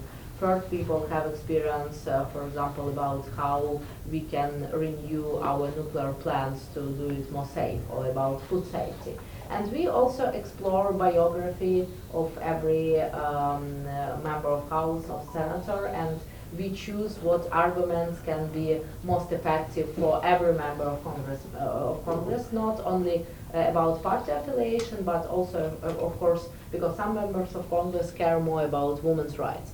Some members of Congress care more about military issues. Some members of Congress understand what we need from list of weapons, because they was an army. So in this way, and I'm ask all of you to join Ukrainian Advocacy Days next 3 days, and also to help, and you can, Americans, can help to work with your power to get more weapons, to get more money, because if today we have missiles in Poland, it's originally not only our war. So it's from the beginning not only Ukrainian war with Russia and Russian aggressions, it's our war against authoritarianism, and we must fight together. Thank you one more time for your fight together with us. And now we will moving forward with presentation of ALLATRA TV and their project Creative Society. So it's really about values. So their network do very interesting projects worldwide in more than 120 countries, and more than сколько языков? So the last conference we simultaneously interpreted into 150 languages. Languages, yeah. So it's really very interesting projects about human values. So what human values must be in the base of public administration, in the base of public policy. And originally we met with them when I, as political campaign manager professional, explained them like what values must be in every candidate's campaign. Marina, she is leader of this project today, and maybe she will tell us a little bit about the project and about other members of her team, and we will listen to your presentation. After that, who wants can join also. Can join us on the coffee and have more conversation. And please, if you have some ideas, business ideas here, or ideas of maybe charity connection, Please feel free, because IGAPA community, it's not about theory, it's about practice. Practice in advocacy, practice in government relations, practice in business, and practice in also creating society which we want to create, because it's about transparency. So Marina, please explain a little bit more about your team and about every member of your team, because you... So hello, my name is Marina. And of course, first of all, before I will start, I really wanted to thank all the organizers and all the speakers. I'm really proud that we are able to present today our project in front of you. Thank you so much for such an amazing job that you do. I'm very grateful for all what you do. Like, my sincere gratitude to all our Ukrainian friends today. Спасибо большое за все, что вы делаете. Это очень важно. Thank you very much for sharing the information with us. It's very informative, and I think we all can benefit from our today's meeting. So I'm a vice president of Creative Society. We established our nonprofit not long ago, but in general, Creative Society is the social advocacy, we can say, movement. So our participants are in 180 countries around the world. That's really international movement. And we are advocating for the new format of society in which human life will be the highest value. Just think about how everything will change if the value of human life will stay on the first place, right? So, and we will act, we will do new laws, we will interact even in a family, in a small group, in a large group, in between countries, according to this rule. The human life is the highest value. Definitely we will not have this problem that we discussed today. And this project actually started like long ago. It started, let me give you an explanation why we decided to design that new format.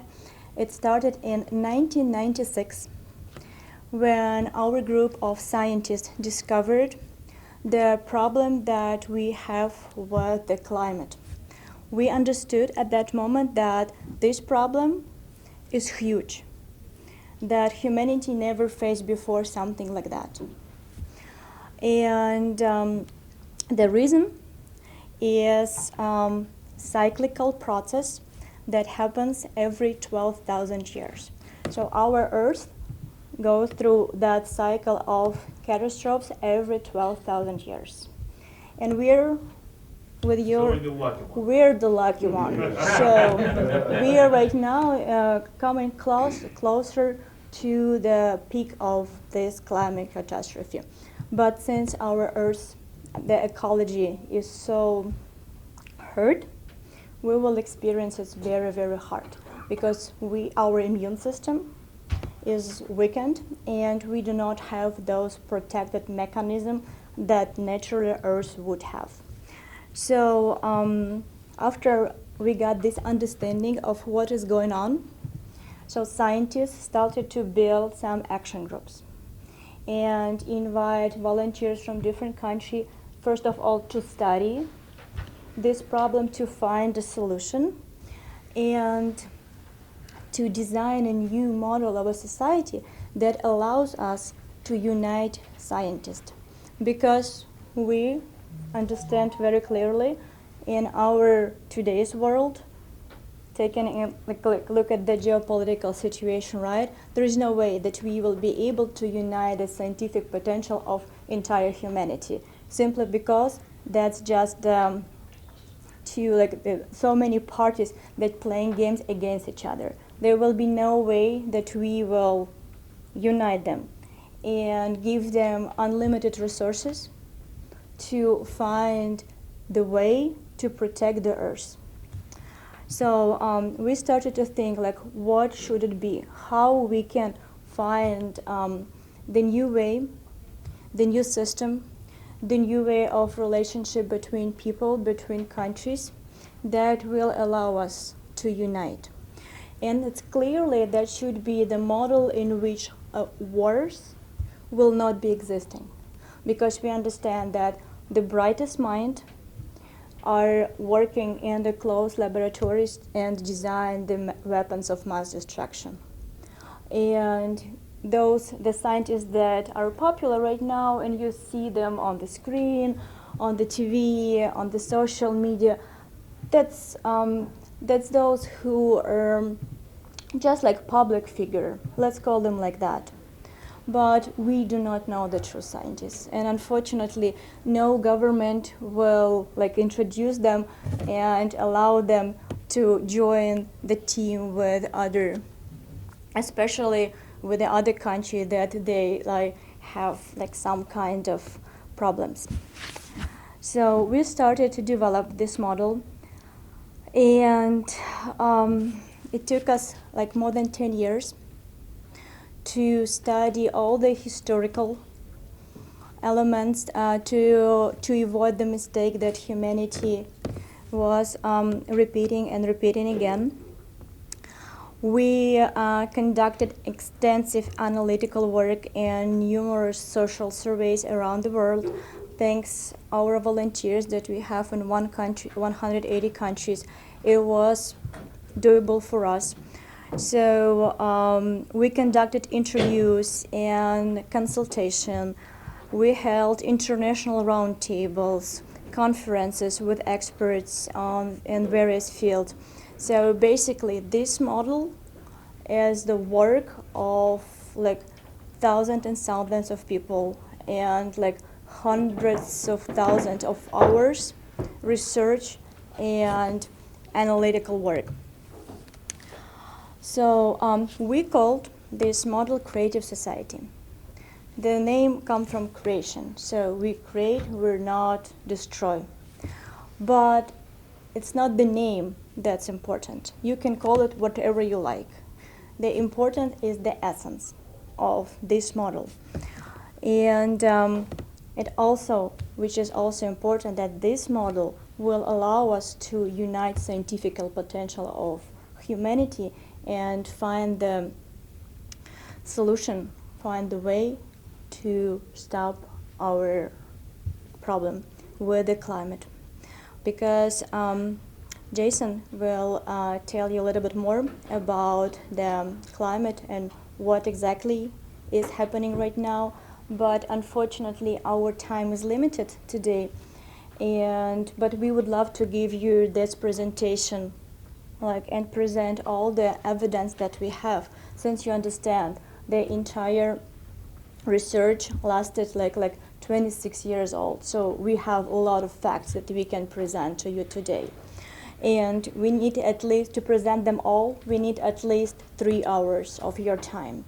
So you will get them full understanding what is happening, why it's happening, what factors, and what is the progression.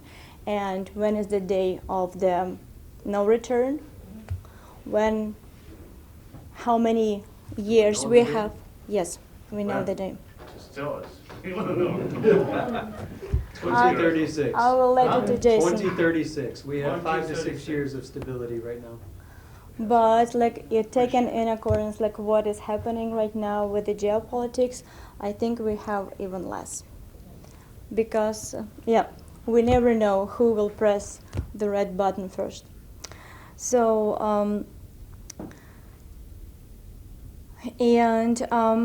the fundamental difference of this model is its values, like Katerina said, the value of human life. And today we would like to present this model, but very briefly again, since the time is very limited. And on your table you have this printout. You should have 3 pages. If you don't have them, please call Valerie and she will be happy to assist you and give you these 3 pages so you can take a closer look. We will go briefly through all of them. And again, so I will pass the floor to Jason, our veteran, our Will somebody be translating to my brothers over here? Sorry? Will someone be translating to my brothers over here? I could translate. So, so Jason, the floor is yours. Hello, everyone. My name is Jason. I am a veteran, a volunteer of the Creative Society Project, father of two. I served my country for 8 years, and I'm happy to be in front of you. It's unfortunate about the topic today that we're all discussing.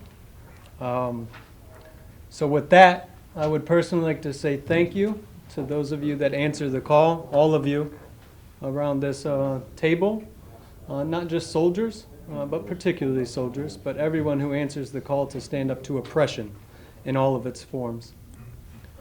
Unfortunately, the topic that I've been given to speak to you about as one of the enthusiastic researchers within all fields of science, my primary job is I'm going to school to be a secondary educator, so I use my research and analysis skills that I've learned through college to help my friends in many of the countries that we participate in and ensure that I attempt to meet the standards of academicians in the Western world as far as statistical analysis goes. So, without further ado, thank you again, Marina. The uniqueness of our approach is that it's multidisciplinary. We work together from many different perspectives: astrophysicists, geophysicists, heliophysics, climatologists, statisticians, homemakers, teachers. And out of that, as she mentioned earlier, we've been carrying out that comprehensive work since '96. According to our monitoring data today, more than 6,000 climate disasters have occurred in the first 10 months of 2022. And once in a 1,000-year extreme climatic events today are happening almost every week around our world, sometimes even a few times a week. In '95, we saw an accelerated drift in the magnetic North Pole of our planet, a shift in the planet's axis of rotation, and an unprecedented acceleration of the planet's rotation. Then in '98, there was a major displacement of our core in the direction of Siberia. The core went out of balance. This abrupt acceleration of the planet's rotation can be compared to centrifuge, okay? It's pushing deeper and deeper the mantle of our planet towards the surface. But an even bigger problem today is the disturbance of the core created a massive gaseous cavitation. In layman's terms, that's where two different pressures interact and they compete, okay? Which led to an increase in the volume of magma, causing tremendous pressure on our lithosphere, from the inside melting and thinning it. Our evidence of that today, of that effect I have just disclosed, is the glaciers melting from below, the heating of the ocean's water at great depths of almost 700 kilometers. This is exactly why the Siberian plate is warming today, and the temperature there is warming 3 to 4 times faster than the rest of our planet. In 2021 and 2022, during eruptions worldwide, a different chemical composition was analyzed of the magma that started to appear at the surface. This magma has the characteristic of being found at great depths, showing that this is happening 1,000 times faster than our scientists predicted. Further magma ascent will lead to eruptions of such supervolcanoes like Yellowstone. Now I'm going to take a pause because I am American, and I know we've been facing doomsday prophecies every day of our life, okay? I wish I could say I was joking. I wish I could say our scientist was wrong. And as Marina said earlier, that is precisely why we need to unite our best minds, even though we have all of these problems we have been discussing today. They are problems I do personally feel we can solve. These catastrophes, according to the mathematical model that was disclosed publicly to the Rotary Club and at the conference mentioned, and on the sheet in front of you, Global Crisis, Our Survival is in Unity, we have 5 to 6 years of a relatively stable period. We can wait it out or we can solve it. But the end day for our planet that is projected is 2036. And I will say, that's not including any other human factors such as other countries doing what they did today, okay? Meaning the launch of missiles into Poland, further exacerbating the political situation across our planet. The reason why I bring that up and that is important is because these particular areas where our lithospheric portion of our planet is thin in these warm spots, and all it's going to take is a nuclear strike or let's just say increased vibrations, okay, brought on by human beings to break those particular points. That's all it will take to exacerbate the situation. According to the studies of ice cores, bottom sediments, and paleosoil analysis, catastrophic events such as megavolcanic eruptions, massive earthquakes, hurricane winds, and massive floods, and continent-wide wildfires have occurred cyclically on our planet. They occur in 12,000-year cycles, okay? And right now, we are at a 24,000-year period. You can imagine it's like a clock, okay? Every 12,000 years, it gets worse. Every 24,000 years, excuse me. And right now, we're at that top point of the 24,000 years. And as mentioned by Marina, that is, again, exacerbated by our reckless disregard for our planet and the ecological damage we have done to it, which is akin to everyone's immune response when your body's sick, okay? That's what we're observing here. I apologize and understand that it is impossible to relay this information, but what we know today is that the planets all across our solar system are showing changes, which points to the fact that this is an external source of radiation, cosmic radiation as astrophysicists and heliophysicists call it, of an unknown origin. And there are multiple agencies across our planet that are studying these sources and looking for this source that is physical in nature, which means it can be studied and it can be counteracted because it's physical in nature. As Marina mentioned earlier, it really would take 3 hours to present this information coherently and bring the team before you who has conducted these studies and many of the scientists who work behind the scenes because of our today's society. You all understand that. I think that goes without saying, okay? We have families to feed, all right? I will repeat again, we have 5 to 6 relatively stable years to do everything possible and impossible to counteract the radiation. And I will repeat again, it is no secret to anyone in this room that our best minds are gainfully employed by the military-industrial complex, okay? And in order to gainfully employ them to the betterment of society, that is precisely why our society needs a new format and relies on the will of the people to change that format, and why we're here before you today introducing that format. This is the solution.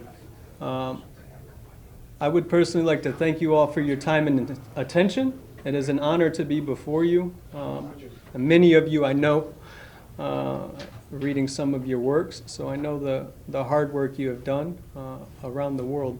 So thank you again. And I will pass the floor to Etienne Wilkins, who Wilkins here will introduce to you a brief summary of the 8 pillars and what they mean. Thanks, Jason. We can all understand the seriousness of the climate situation that we have on our hands.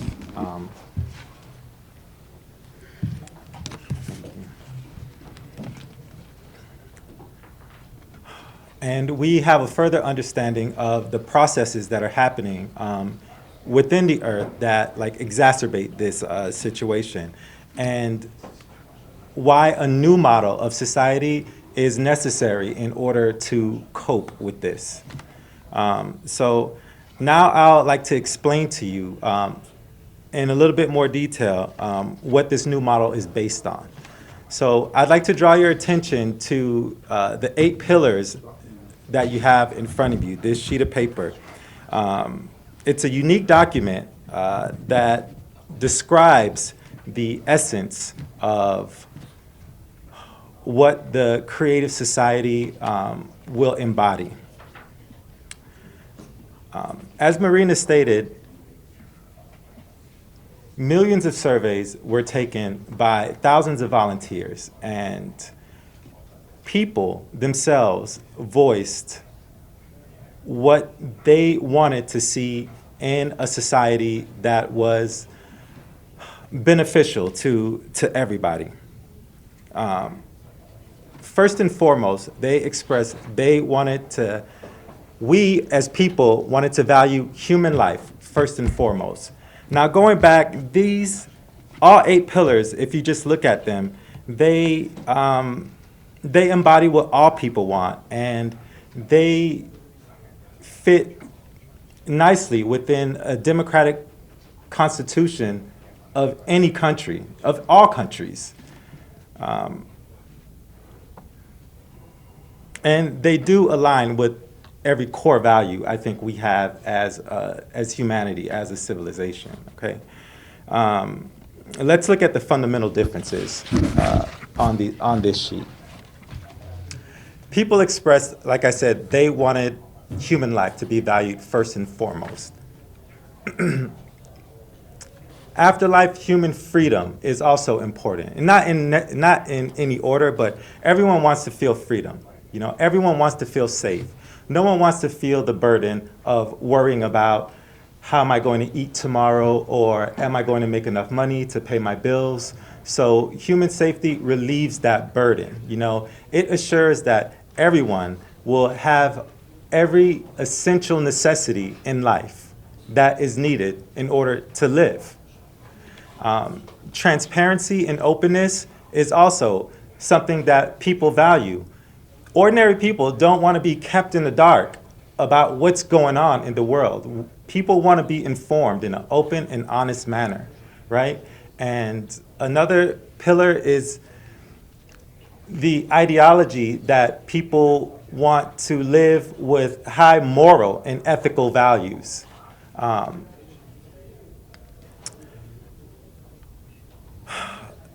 And in that, we talked about fighting wars over one thing or another, but like in the creative ideology, all the planet's resources will belong to all people. Thus, really, in essence, eliminating the need to fight for anything because it'll already belong to us.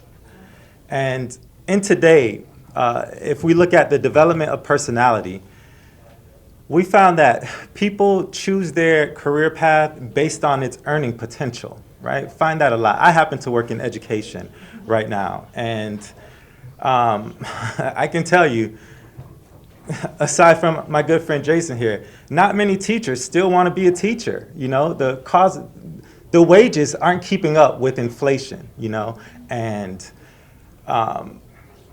people aren't really going to school or pursuing their passions. They're pursuing what's going to make, you know, the most money for them to be comfortable. So in a society where all essential life necessities are already provided to people, will relieve that burden from them, okay? And people want to feel justice and equality. You know, and again talks about all the natural resources already belonging to people.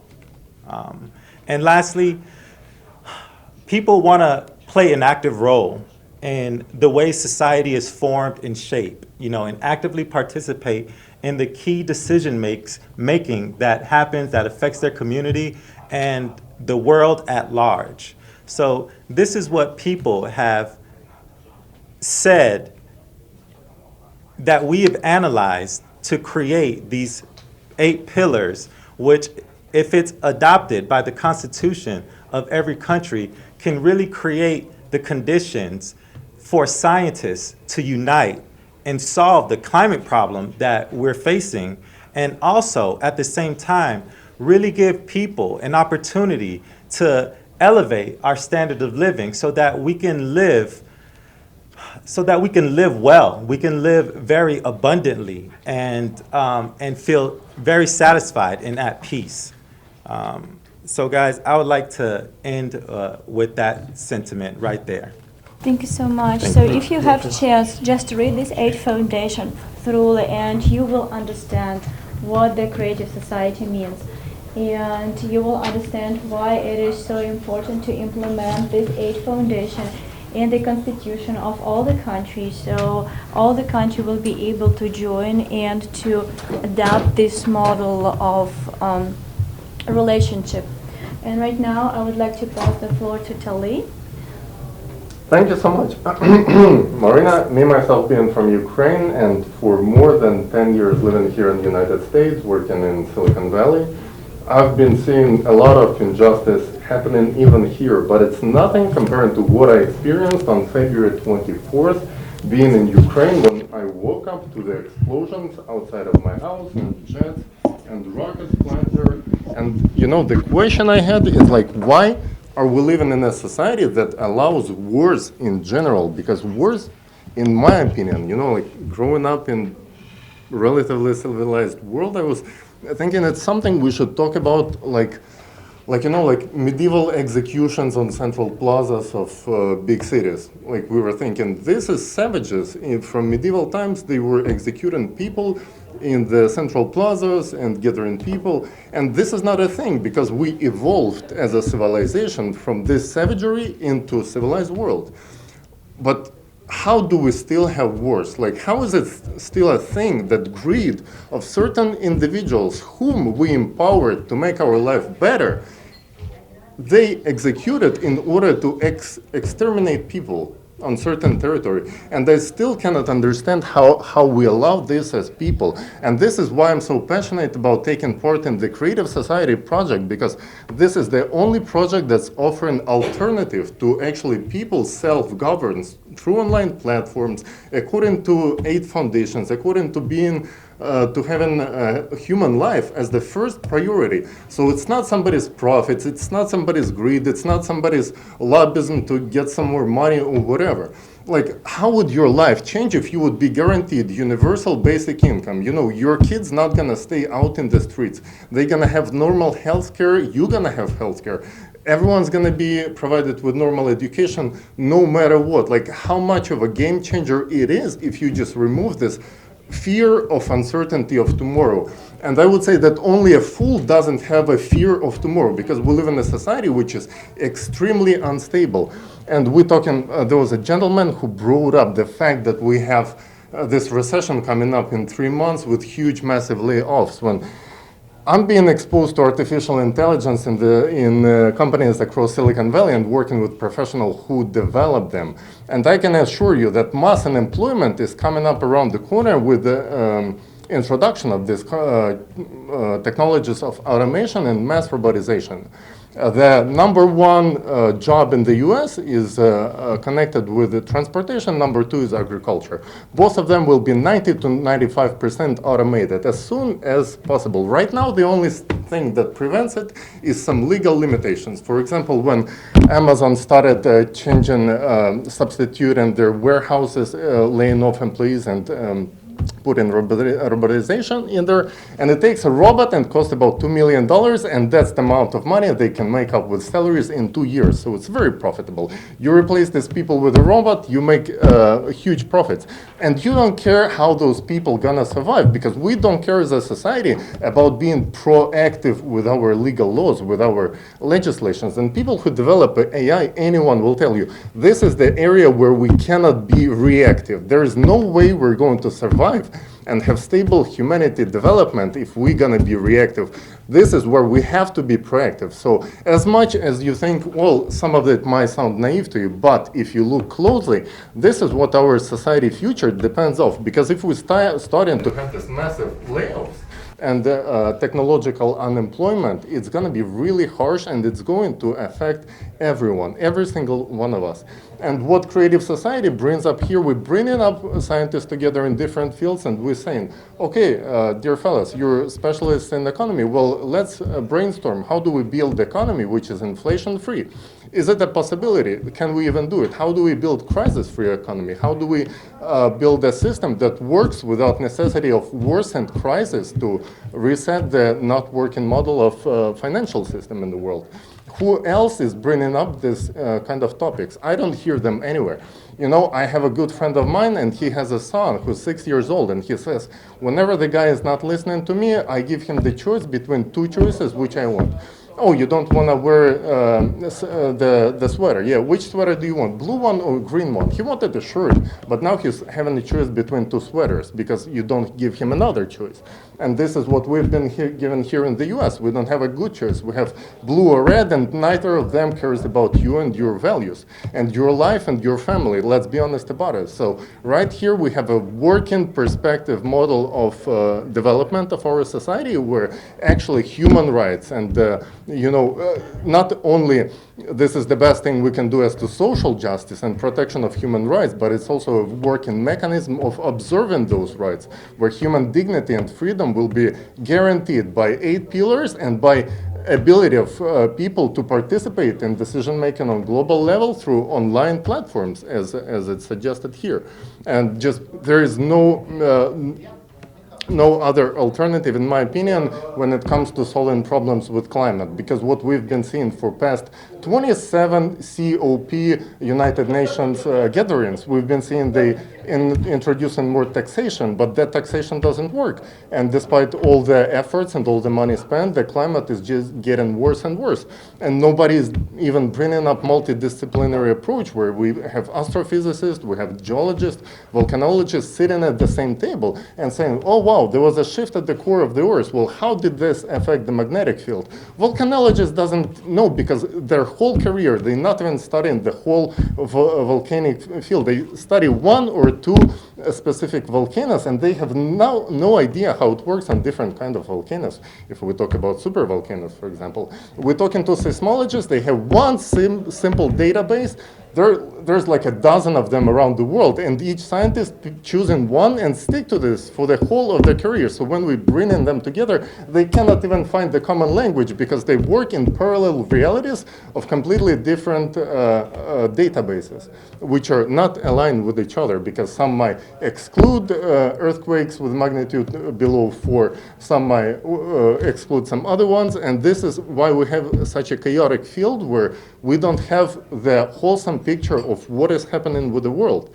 So I think big part of it is also concentration on human emissions because when we were speaking to the scientists, many of them say that, yeah, guys, we know that it's not only limited to that, but if we're going to bring up the natural factors, we're going to end up with a thing where people feel disencouraged and they're not going to take action even on the ecology things because they're going to feel like we can do nothing about it.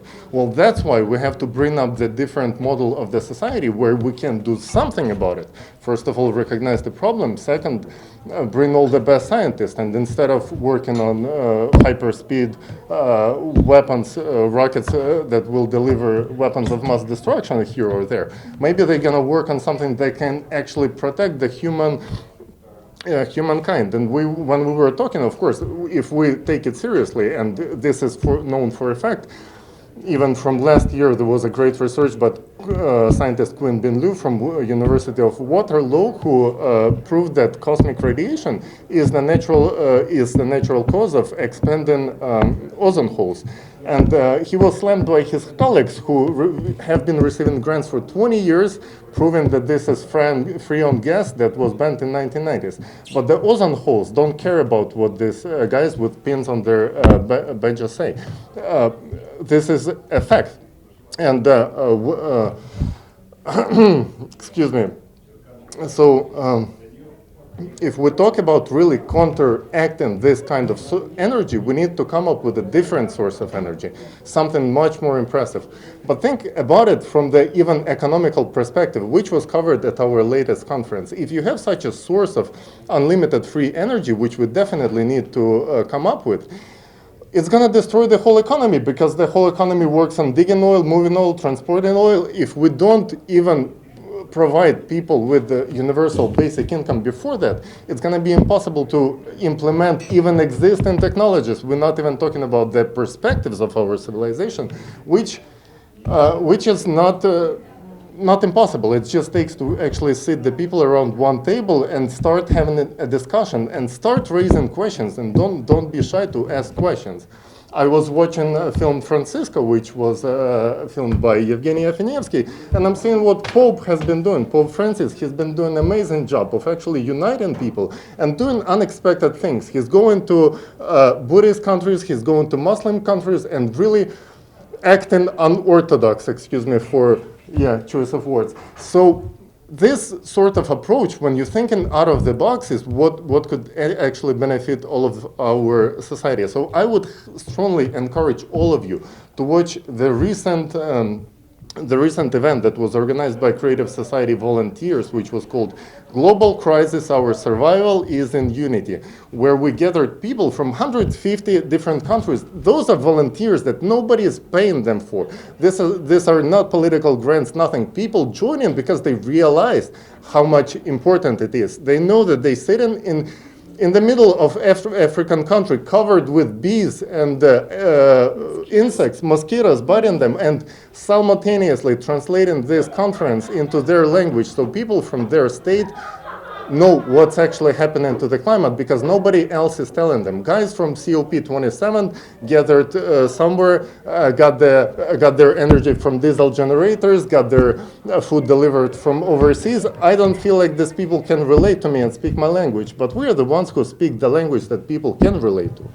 So if you even name me another organization that can actually organize an event translated into 150 languages from the perspective of technological point, I don't know such organization. I don't think it's possible.